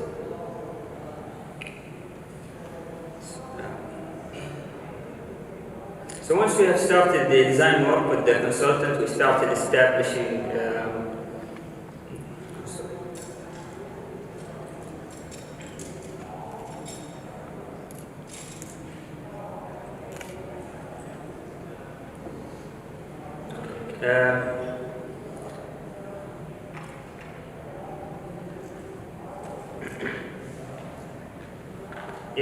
once the BIM execution plan is approved, the consultants continue developing the model as per the BIM execution plan until completion.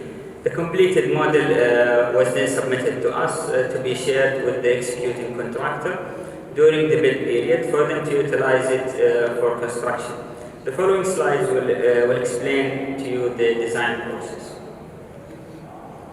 So this is the master plan, which is the starting point for developing the BIM model. First, we have designed the roads to identify and align the underground utilities. After the roads, we started with the gravity deep utility, such as the storm water. Then the sewer water lines were developed, telecommunication and electrical networks. Then we have combined wet and dry utilities together. And finally, the roads were added to the model. So at this point, all services were combined and the model started generating clash detection information for resolution. As an example, these clash detection drawings were generated from the model during the design phase. The image on the right is more, on the left is more zoomed in, and it shows a physical clash between two underground services. These are other drawings extracted from the model. They show the different underground utilities details, such as manholes, catch basin, and service boxes locations, all in one drawing. And this model is for the potable water pump station. It shows all the design details from architectural, structural, and MEP. So currently we are at 10% construction progress for this package, and the contractor is utilizing the model to identify and resolve the clashes, generate shop drawings, and update the model with the as-built information as the activities proceed. Here is another example of the clash detection simulation during the execution phase. So this is an example I'm going to show you about a cross-section of a congested road intersection in increment 2, initial site development. It consists of sanitary water system, storm water system, main irrigation water lines, potable water lines, electrical and telecommunication networks, as well as water pump station and electrical substations. So taking an example from District 3A, here we can see an area that was modeled using BIM before applying the clash detection. So when we zoom in to that intersection over there, we can see the number of utility lines that are crossing the intersection and are clashing at different locations. And as you know by now, one of the key objectives from utilizing BIM during the construction is to evaluate the constructability and resolve the design clashes that have not been identified or resolved during the design phase. So this screenshot shows a clash report from the final design package prior to utilization of BIM in construction. So in the report, we can see a high number of clashes identified, which is not resolved. This is the same area after resolving the clashes. And this second screenshot, it shows the clash report after engaging BIM for construction to resolve the design clashes. The report shows a total number of 23 clashes identified for medium voltage cables with irrigation lines, where 3 are approved, which means not clashing, and 95 are resolved, finding alternative routes.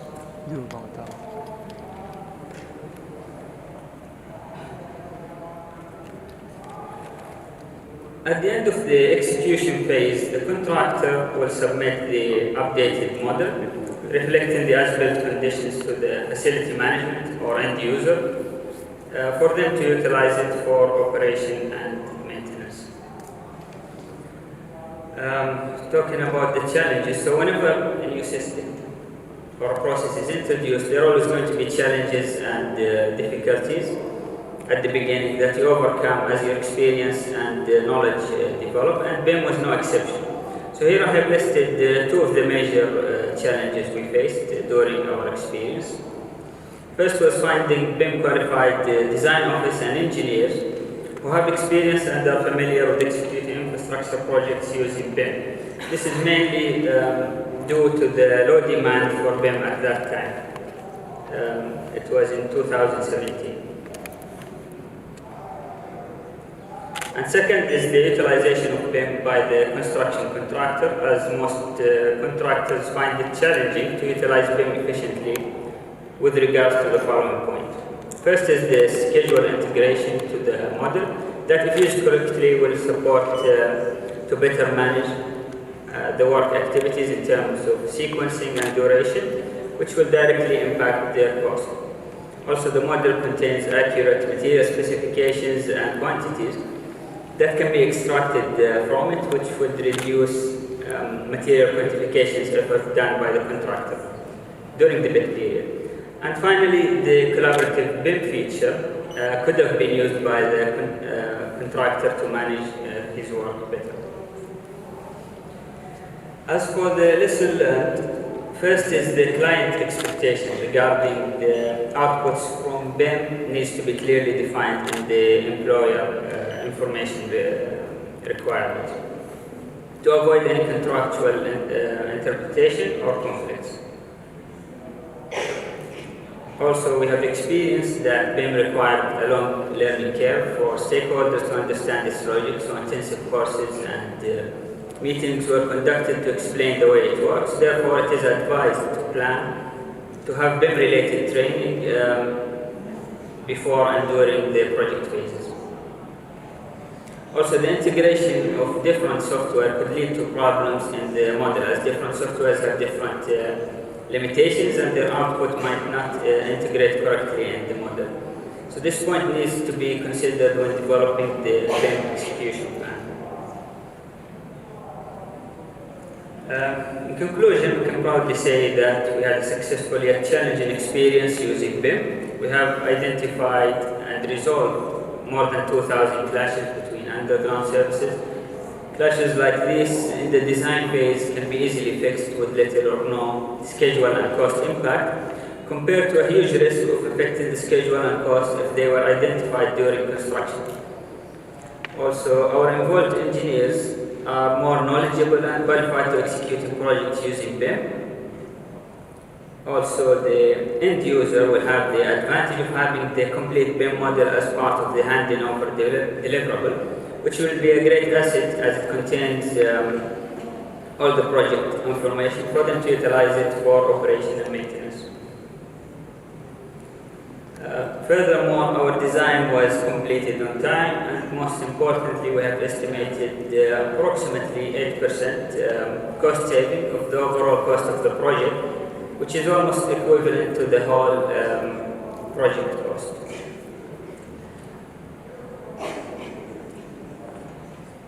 At the end, I hope I managed to deliver something of value to you, and I'd like to thank PMI for organizing such an important event, And thanks goes to you and for all the volunteers who contributed in this event.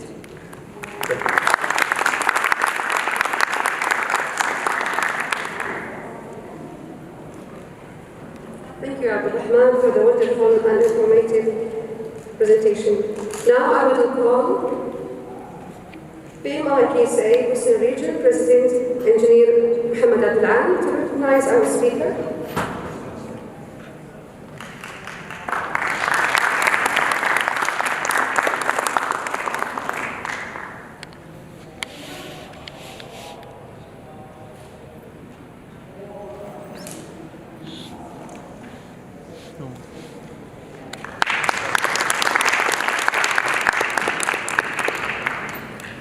Now we will have a 15 minutes break for prayer and people in this room to continue with our last sessions and close. See you in 15 minutes.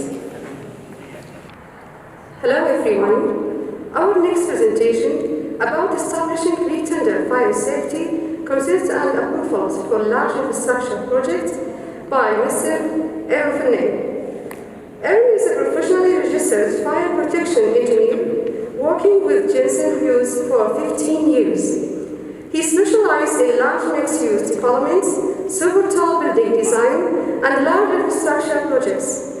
He has been working in the Middle East for the past decade, where he has worked closely with the local authorities in establishing local fire safety, regulation, and delivering National Fire Protection Association accredited training. Please join me by welcoming Mr. Aaron Fenney.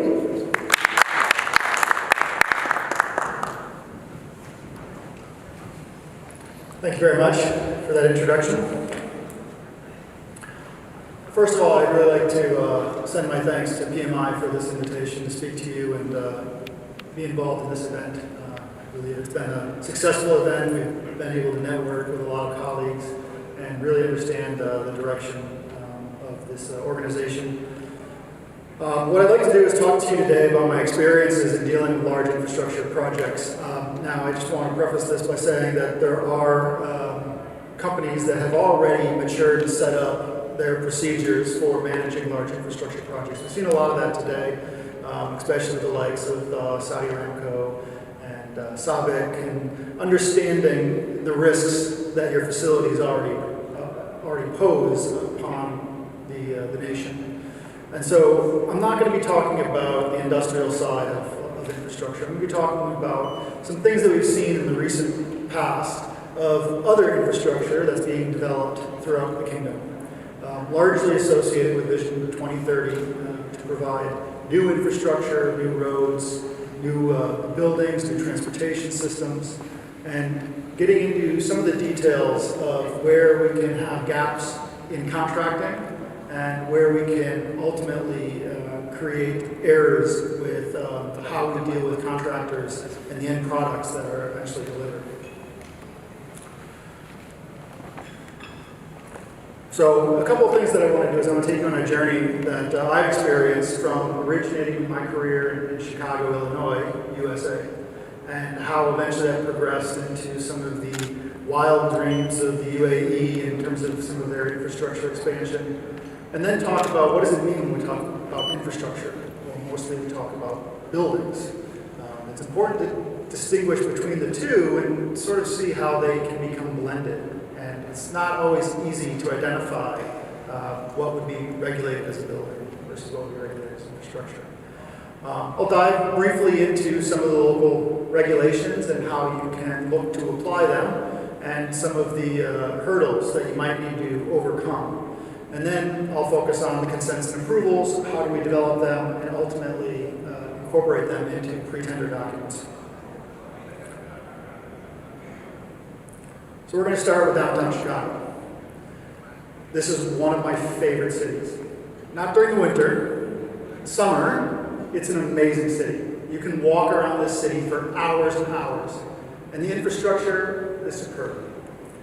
Now, it is somewhat unique because this is a very relatively old city when it comes to its infrastructure. They've built some of the oldest infrastructure currently operational in the United States. The only oldest infrastructure beyond that is the likes of a lot of the stuff in New York City. Don't tell that to Chicagoans, though. They're very proud of their city. But they should be. This is a Google 3D globe map of view from the north side looking south of Chicago. You can see the Sears Tower, now renamed the Willis Tower in the upper right-hand corner. And you can see the river that divides the northern part of Chicago and the southern part of Chicago. And just past the river, it's called the famous Loop, which is basically circled by the elevated trainway that creates a loop around the downtown area of the city. So I had the joy every day of making my way through the city, where I lived just north of Millennium Park, and had to walk through the city, across the river, to our West Fulton Street office, which at the time was our headquarters, where we had our corporate office of Rolf Jensen, eventually turning into Jensen Hughes. And during that commute, every single day, I was able to admire and utilize the infrastructure that came with this city. Now, some of the oldest infrastructure is what's called the L. That's short for the elevated trainway.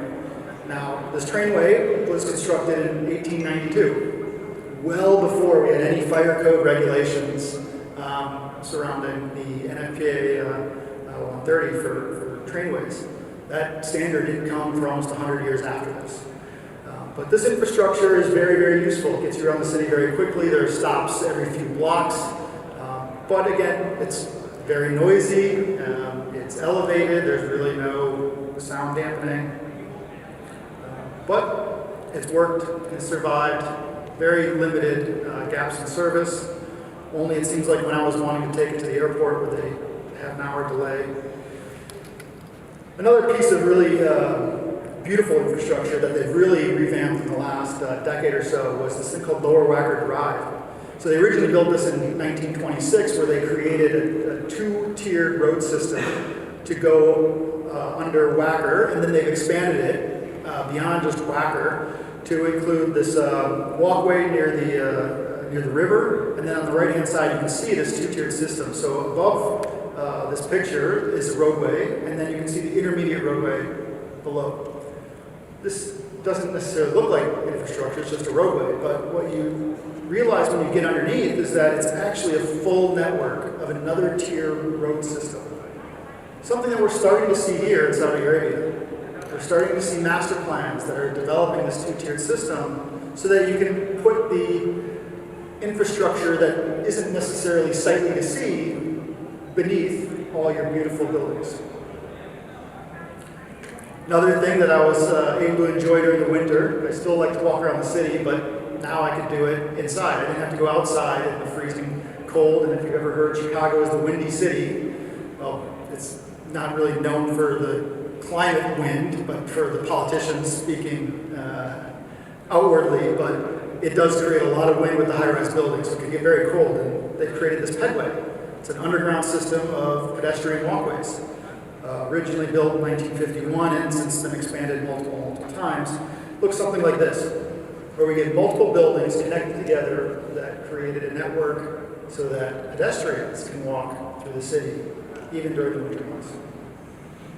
The last piece of infrastructure that I really wanted to highlight was Ogilvie Station. Now, the station was originally built in 1911 and had been expanded and built upon, and as the city expanded, they noticed that there was a lot of very costly property that could potentially be built above the station. So in the 1980s, they built Ogilvie Station and the tower above it, which is a high-rise tower sitting directly above the station. And you can see the tower on the left and the platform on the right. And Rolf Jensen at the time had been involved heavily in designing the fire safety features. And it was very challenging because you have to vent all of the fumes that are being produced by the engines all the way to the atmosphere, which is easy in the yard portion of the station. But when you get underneath the buildings, you now need to vent those fumes all the way to the top of the building. And there's many, many other examples of infrastructure. You've got highways going through buildings. We've got naval piers that have been converted to amusement attractions and assembly occupancies. We've got a number of outdoor stadiums and theaters. All of these are creating a very interesting city to live in and to work and play.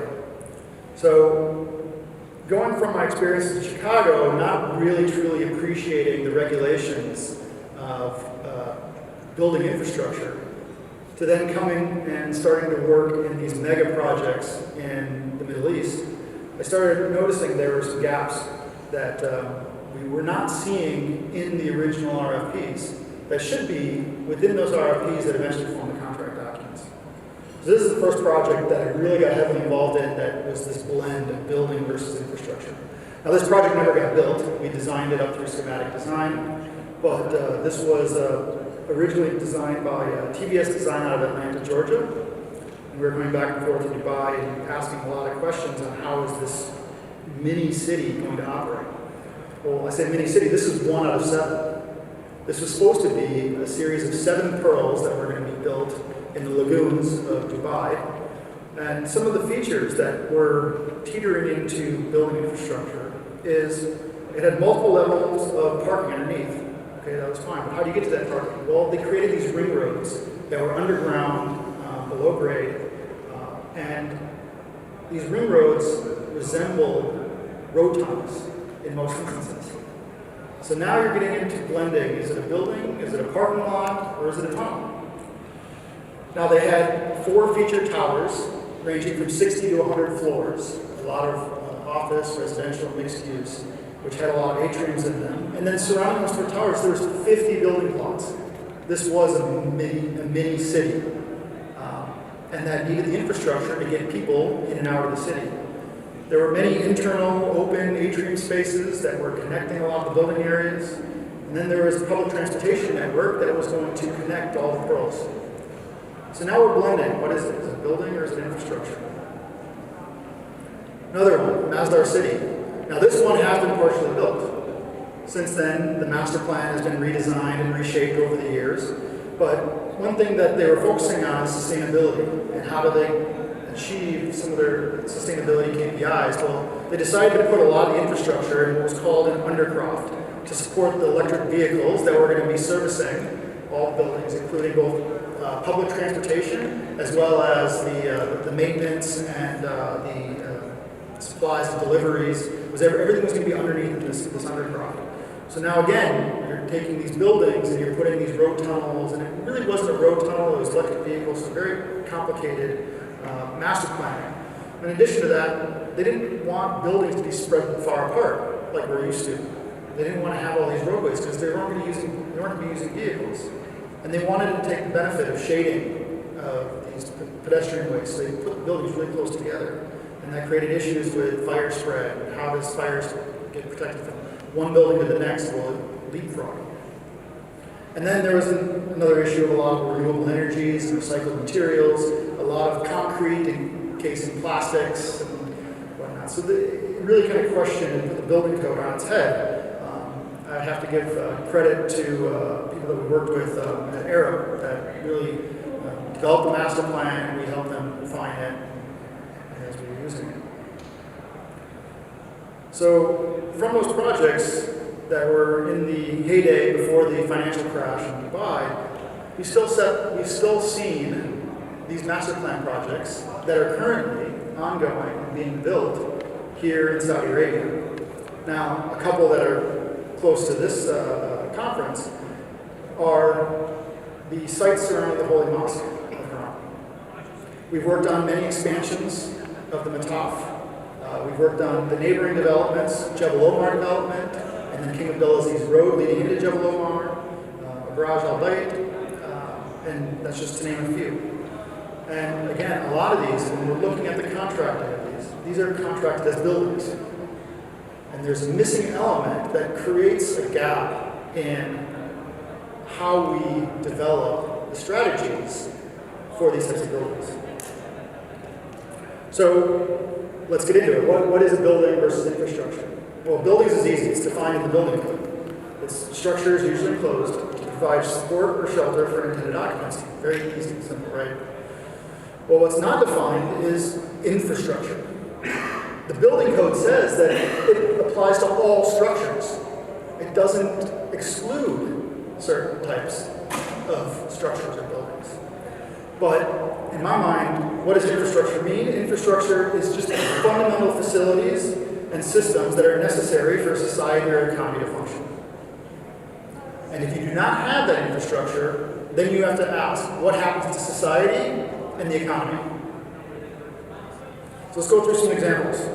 All right, High Regency, Jebel Omar.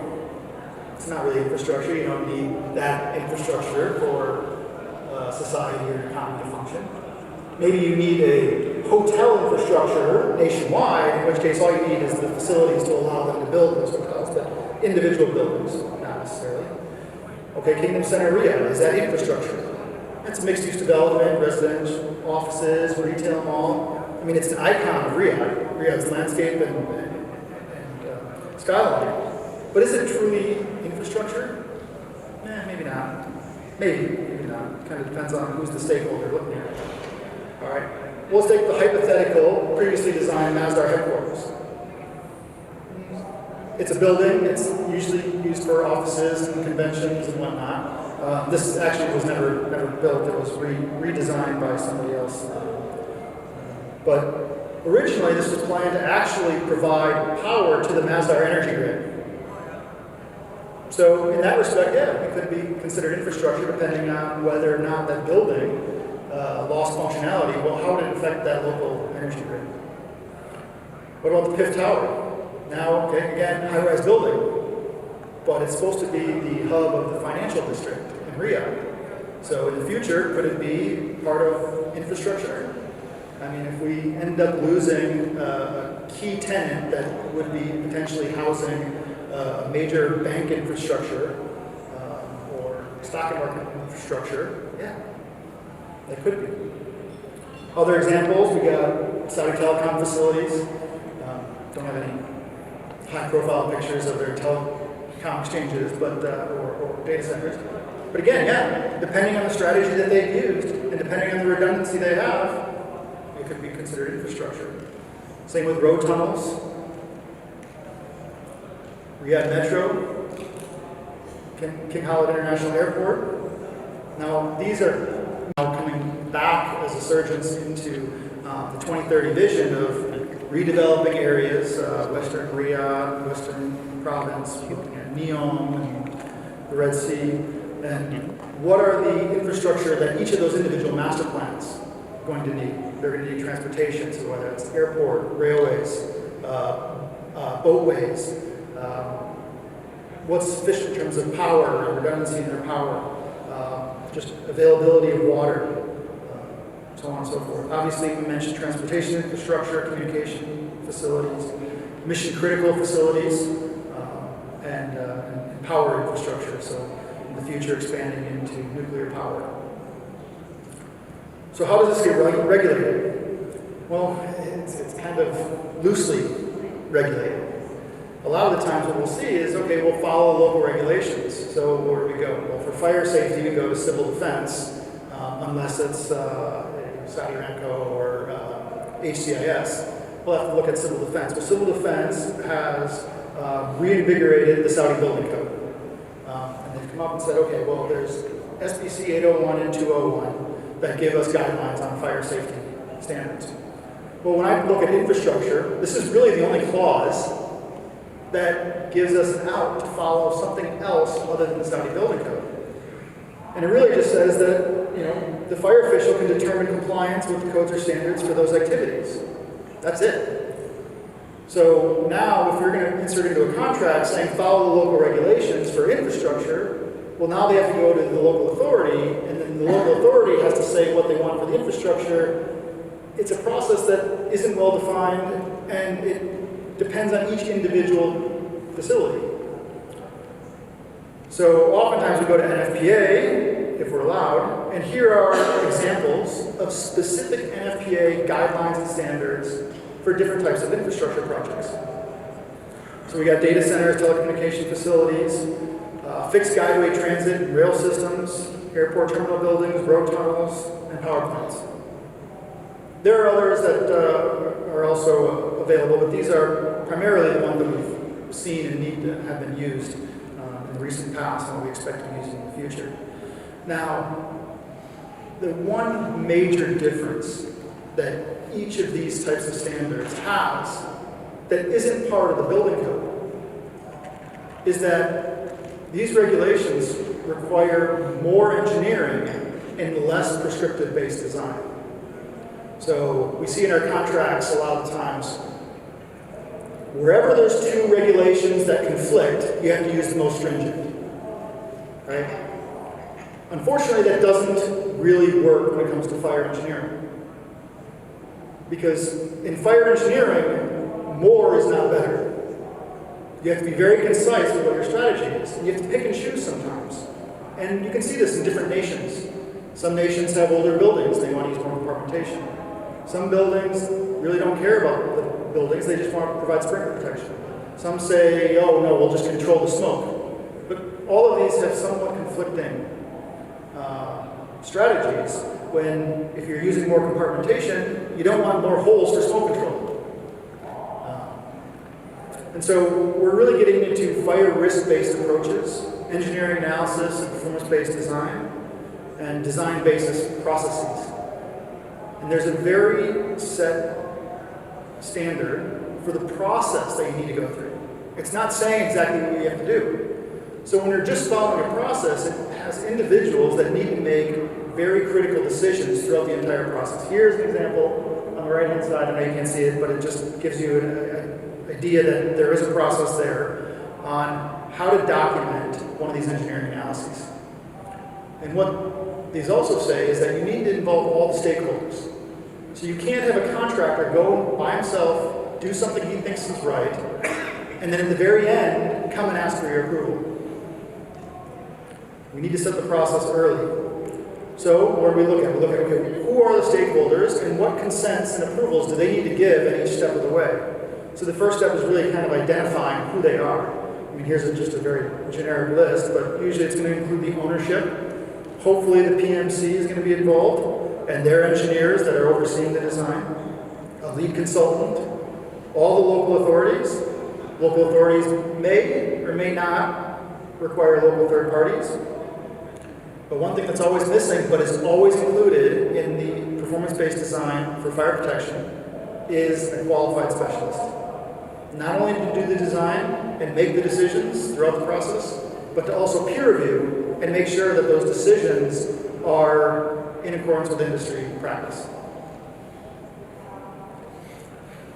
So we take that one level further. Now we've identified our stakeholders. How do we start wrapping this into how that can be transferred into a contract? So we first look at what is the minimum level of documentation that would be needed, and then where do the stakeholders need to get involved? What documentation do they need to review and when? And once we get that whole matrix pulled together, we can start assigning gateways on when each one needs to happen and what needs to happen before you go to the next gateway. So when we're looking at the minimum level of documentation, the Saudi Building Code does not tell you that. It tells you that for civil and for architectural, but not related to fire safety. So you have to go into those individual standards and extract out those minimum requirements for documentation. All that can be easily done within a few days worth of work for any project, and they're all documented, but they're all spread out through all the NFPA standards. We've got templates that can be used, checklists, all that's readily available and can be provided, but it's typically not, should be. Here's something that would look like a matrix. So you identify each design phase across the top and each stakeholder down the side, and you start identifying who needs what and when. So here's the example of a recent infrastructure project in the UAE where they were using a design-build contract mechanism to tender this. We've identified that not only do you need a contractor's lead fire life safety specialist to do the design, but you also need that independent fire and life safety specialist, and we expect them to review everything along the way so that the process is done correctly. we've oftentimes seen that this won't be done in concept, it won't be done in schematic, it won't be done in DD. It'll be done when they're ready to get a local authority approval, and the local authority asks for a third party. Unfortunately, by that time, all the decisions have already been made. It's already too late. And not only do we then expand upon this matrix, but we provide what is the expectation on the racing. Who's responsible, accountable, who needs to be informed, who needs to be consented, and it gives a roadmap for what this would look like. Now, this doesn't always have to be exact on the project because the projects evolve and adapt.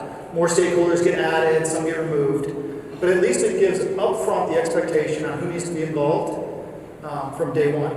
Because if it's not there, as Mohammed said earlier, is that it's not in the contract, it's going to cause problems later on. Either you're going to be asked for variation orders or your project's just going to suffer. And so we've seen it many times that these large infrastructure projects are missing this guidance up front in the pre-tender stage. So in conclusion, we need to understand that oftentimes infrastructures have an interaction with buildings. Buildings have an interaction with infrastructure, but they're not always the same thing. The risks need to be studied and constantly managed. And when you get to infrastructure projects, the consequences of your risk matrix are always increased. And that the specific regulations are not always referenced by the building code. So you cannot have a blanket statement that use the local codes, local standards. Because unless it's a mature client that already has their risks identified, like I said, like an Aramco or a SABIC, they're not going to be in there from day one. And that the review processes should be planned prior to tender so that it is already included up front and that there's no excuses for the contractors not to be aware that this is something that they should do in their planning. Thank you for the opportunity to speak with you.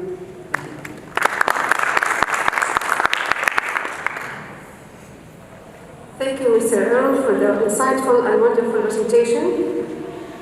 Now I would like to call BMI PSA Engineer Mohammed Abdelal and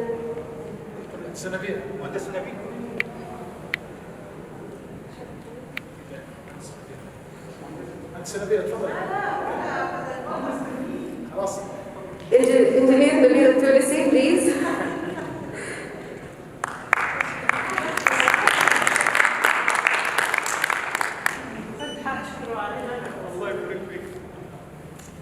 أحرجتني كده. السلام عليكم.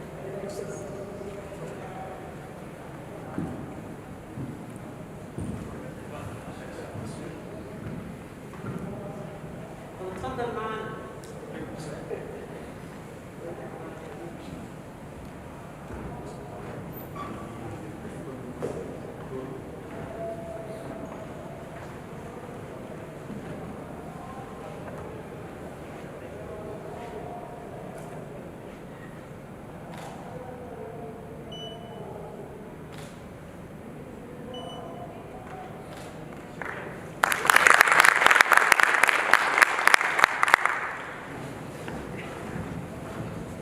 Our next presentation is titled Capital Efficiency, the Journey to World-Class Performance by Mr. Hassan Al-Taha. Engineer Al-Taha is a capital efficiency expert with career spans more than 33 years of broad leadership and technical experience in Saudi Aramco operations, covering areas in joint venture, project management, managing complex projects from project definition to on-stream, with knowledge in all project life cycle, including feasibility study, project proposal, contracting, engineering, and implementation. Currently holding division head positioning in capital program efficiency department, aimed to improve the company planning and execution of capital project to enable Saudi Aramco to become industry best-setter in capital efficiency. Please join me by welcoming Mr. Hassan Al-Taha.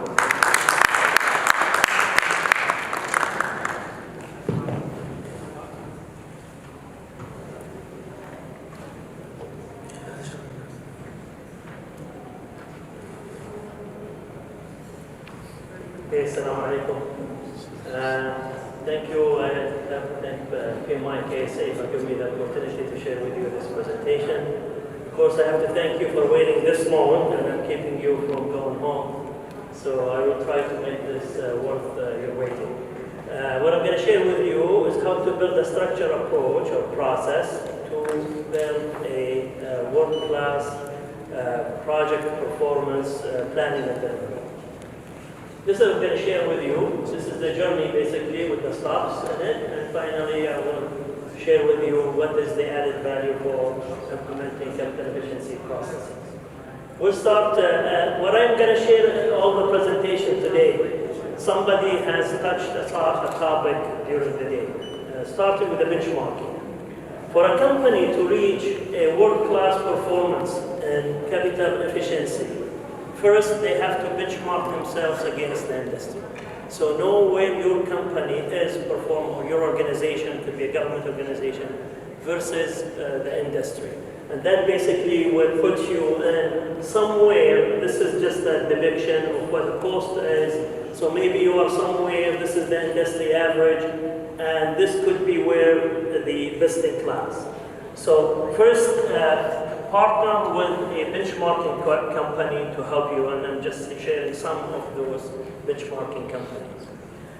Then identify your gaps. So these benchmark companies will help you identify the gaps, where your gaps are. And there are several areas in capital efficiency. Not only cost is the major area that you want to reach, but could be you're performing in schedule, could be you're performing in project controls, or many other elements that help you achieve world-class performance.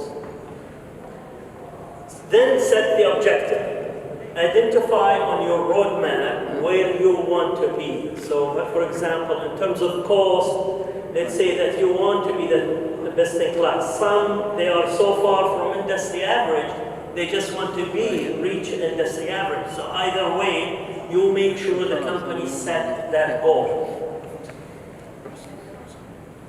Now, how to get there? Once you set the goal, and you know where you are versus the industry, I'm going to share with you 7 areas, I call them 7 promoters, for you to reach your goal. First, basically these are the 7 promoters. If you are a large company, like I work for Saudi Aramco, and therefore we have a very huge portfolio of capital projects, we start on a portfolio level. We look down more than just our capital program, we look further. Some company look over 10 years, some company 7 years, some company 10 years. But whatever that your company or organization, you need to look at those forward-looking assessments. And what you need to do is once you look at your portfolio, you make sure that you know what skill that you need to execute that portfolio. If you have gaps, then you need to set up to bridge that gap. In other words, if you have gaps in your resources, either you acquire the resources or contract with service providers to bridge that gaps. Could be, then you look at the market. So basically you're doing a link between demand and supply. So your demand is your portfolio and whatever you have internally. And then you look at the market and you see how the market will react or be able to perform sometimes. And we are living in an area where you have engineering skills scarcity. It's a worldwide, not only in the kingdom or the Gulf area. So you see how you're going to bridge these gaps. Identify those risks and build mitigation plans. Next, we go into the project level. Once you start on a project, assign an executive sponsor. An executive sponsor is a high level who can own that asset. And he knows why that business objective is built. He knows why this capital project is being put on the company or on the organization to develop. So he knows the business requirement, the business objective. He sets the project's targets and he monitors them. He looks at the trade-off. As we all know, projects are a triangle between cost, schedule, and quality or scope. So he makes these trade-off decisions during the life cycle of the project. And also, he, just as a previous speaker was saying, talking about stakeholder alignment, he ensured that all the project stakeholders' needs are met. Second, the third is now the team. The team who's going to execute the project. It should be made of all teams together. We had some discussion in the breaks, and people were thinking, I am a project management, he is engineering, and that guy is procurement. And the cross-functional team, project team, they all work toward that objective. Say they all one team. In fact, what we say in this process is the project management leader should be involved during the project design, because his experience in construction and what's going to go into construction, he sees it ahead of time, and he can make suggestions in the design that will help the project in performance. Again, we're sharing some the previous on the 3D modeling, where they say 1 day of savings in that project equals to something like $100 million. So, and you can spend 100 days in planning, you're not going to spend as much money or even impact on schedule on a day interruption during construction.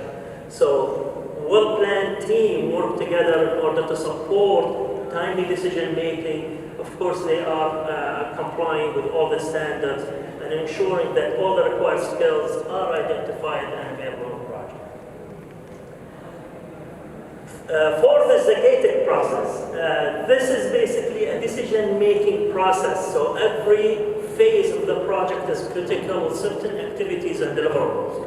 At the end of that stage or phase, there is a decision-making process. In fact, in the industry, and there is a book for a mega industrial project I recommend reading it by Ed Moreau. He's saying that these gates at the beginning are so important. In fact, the one after the scope is the gate that decides the project to go or no go. In other words, kill the project. Where a lot of people think that the project is done after preliminary design, which is the final investment decision. In fact, that decision gate is deciding whether that project is good to do now. It must have been decided that's a good project, but maybe the market condition changed, and then the corporate will say, well, during that final investment decision, we'll proceed with it or not proceed with it. So these are essential gating systems to help you. There is, of course, in the PMI Book of Knowledge, similar gating system. I don't know if I can go there and just share with you. Okay, so this is like from the PEM, the gating system. It's the same thing. I'm just trying to illustrate that this is normal in every project that you need to do. The only difference is the decision gate. Fifth is the project target setting. Project target setting is different than estimating. If you recall, if I go back to this slide,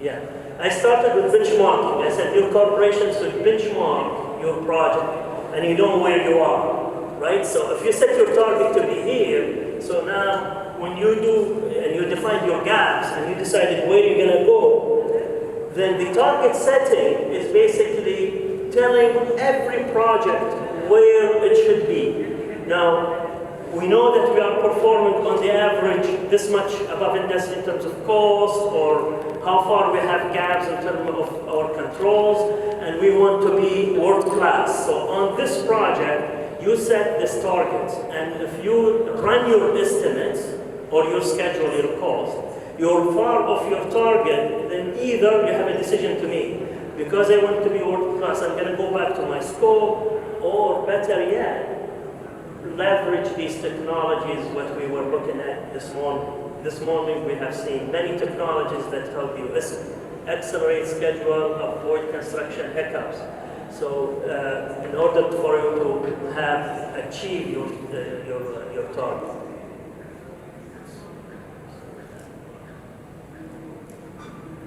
Next, here comes the cold iron rule. Before each gate an independent review team comes and help the project team identify any risks that has not been mitigated or any opportunity that could be captured to improve the capital investment. So basically this team will come and find what are these risks. They will put them on a heat map, will show you what is the impact of these risks not mitigated and how urgent you need to mitigate them. And that basically will put these risks. These are presented to the decision maker at the gate, and the decision maker will make an informed decision whether to recycle the project or proceed, knowing that this risk has to be mitigated or resolved within the next phase or further later phases. Last one of the promoters, if you are going on this journey, you need an oversight committee. And the oversight committee should be made of senior management, or corporate management in the organization, because all of these enablers, if they don't do them rigorously and being so religious about implementing them, you will not going to reap the benefit of getting the world-class performance for capital efficiency. So they will ensure that all teams follow these new processes. So in implementing these enablers, we'll try to share with you some of the lessons learned. Many of the projects do customs design, so we're saying it's so repetitive of these projects. If you have used a standard design rather than custom design will help you. The executive sponsor, which basically representing the owner. If you are building a house, you are the owner of the house, and a corporation, the executive sponsor is representing that ownership of the owner of the house. And as we said, he made this trade-off decision. What we also learned is that there is a decision maker who is the corporate, right? It is a good idea that the project sponsor, the executive sponsor, not a member of the corporate team, because he will be wearing a decision maker hat and a project executive hat. So that will help the team, will not help the team get that leverage from the decision maker. He might bypass the decision maker. Do not undermine the process, the project target setting process. It is a very important process. Will help the corporate reach this world-class performance relative to the investment. The gating system brings structure and ensures that front end of the project is done properly before you go into execution, and therefore you avoid the delays and change orders and PCRs in the execution. Optimizing project in terms of cost, schedule, and quality is the responsibility of the cross-functional project team. A lot of project team, they hurry up and think that the independent review team or the cold eye review team will catch these unoptimized areas and optimize for them. In fact, if they catch them before the gate, that's too late. You're delaying the project because you have to capture it. So auditing project controls is not the same as the independent project team. These are different. Auditing as a PMO, Project Management Office responsibility. Audit is basically ensuring that you follow procedures. Maintain the oversight committee when you are implementing this journey all the way until these processes is well structured in your corporation to make sure you reach your goal of meeting your performance that you are set to meet. Now, just one more slide. Since we are a PMI, with a lot of us engineers, I cannot have a presentation without an equation. So here is my equation. Don't get plugged by it. But the question they said, why am I implementing capital efficiency? What value that brings to me? If you recall, if you are performing, let's say this is a cost benefit, so you are doing your project relatively to the industry with some percentage higher. For example, gas oil separation plant is done in the industry for 50 million, you're doing it for 52 million. So that is your gap. And world class, they're doing it above, below 50 million. So that's basically the difference. In order for you to see how much value the capital efficiency, you take this percent in difference and you multiply it on the value of your capital investments in your portfolio. That should give you how much this will bring back to you in terms of money. So if you are 3-4% above the industry average in terms of cost, and you multiply that 3% for every project you will do, that's how much benefit you will get. If you recall one of the video that Beto Burchett ran yesterday, and we had the senior VP of Technical Services said that 1%, because Saudi Aramco has a large portfolio, 1% of capital efficiency translates to many and millions or billions of dollars. That's my presentation.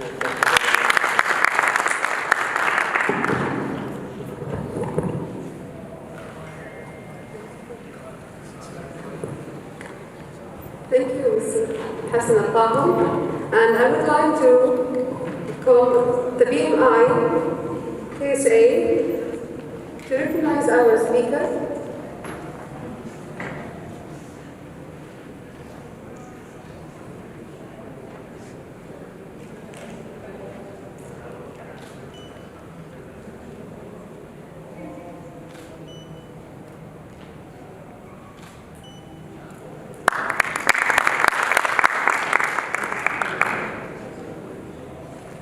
It has been a long day filled with various experiences and knowledge sharing. We have come to the end of the Jeddah Symposium 2019. I would like to express my warmest thanks to the organizer, speakers, sponsors, and participants. Thank you for all your support.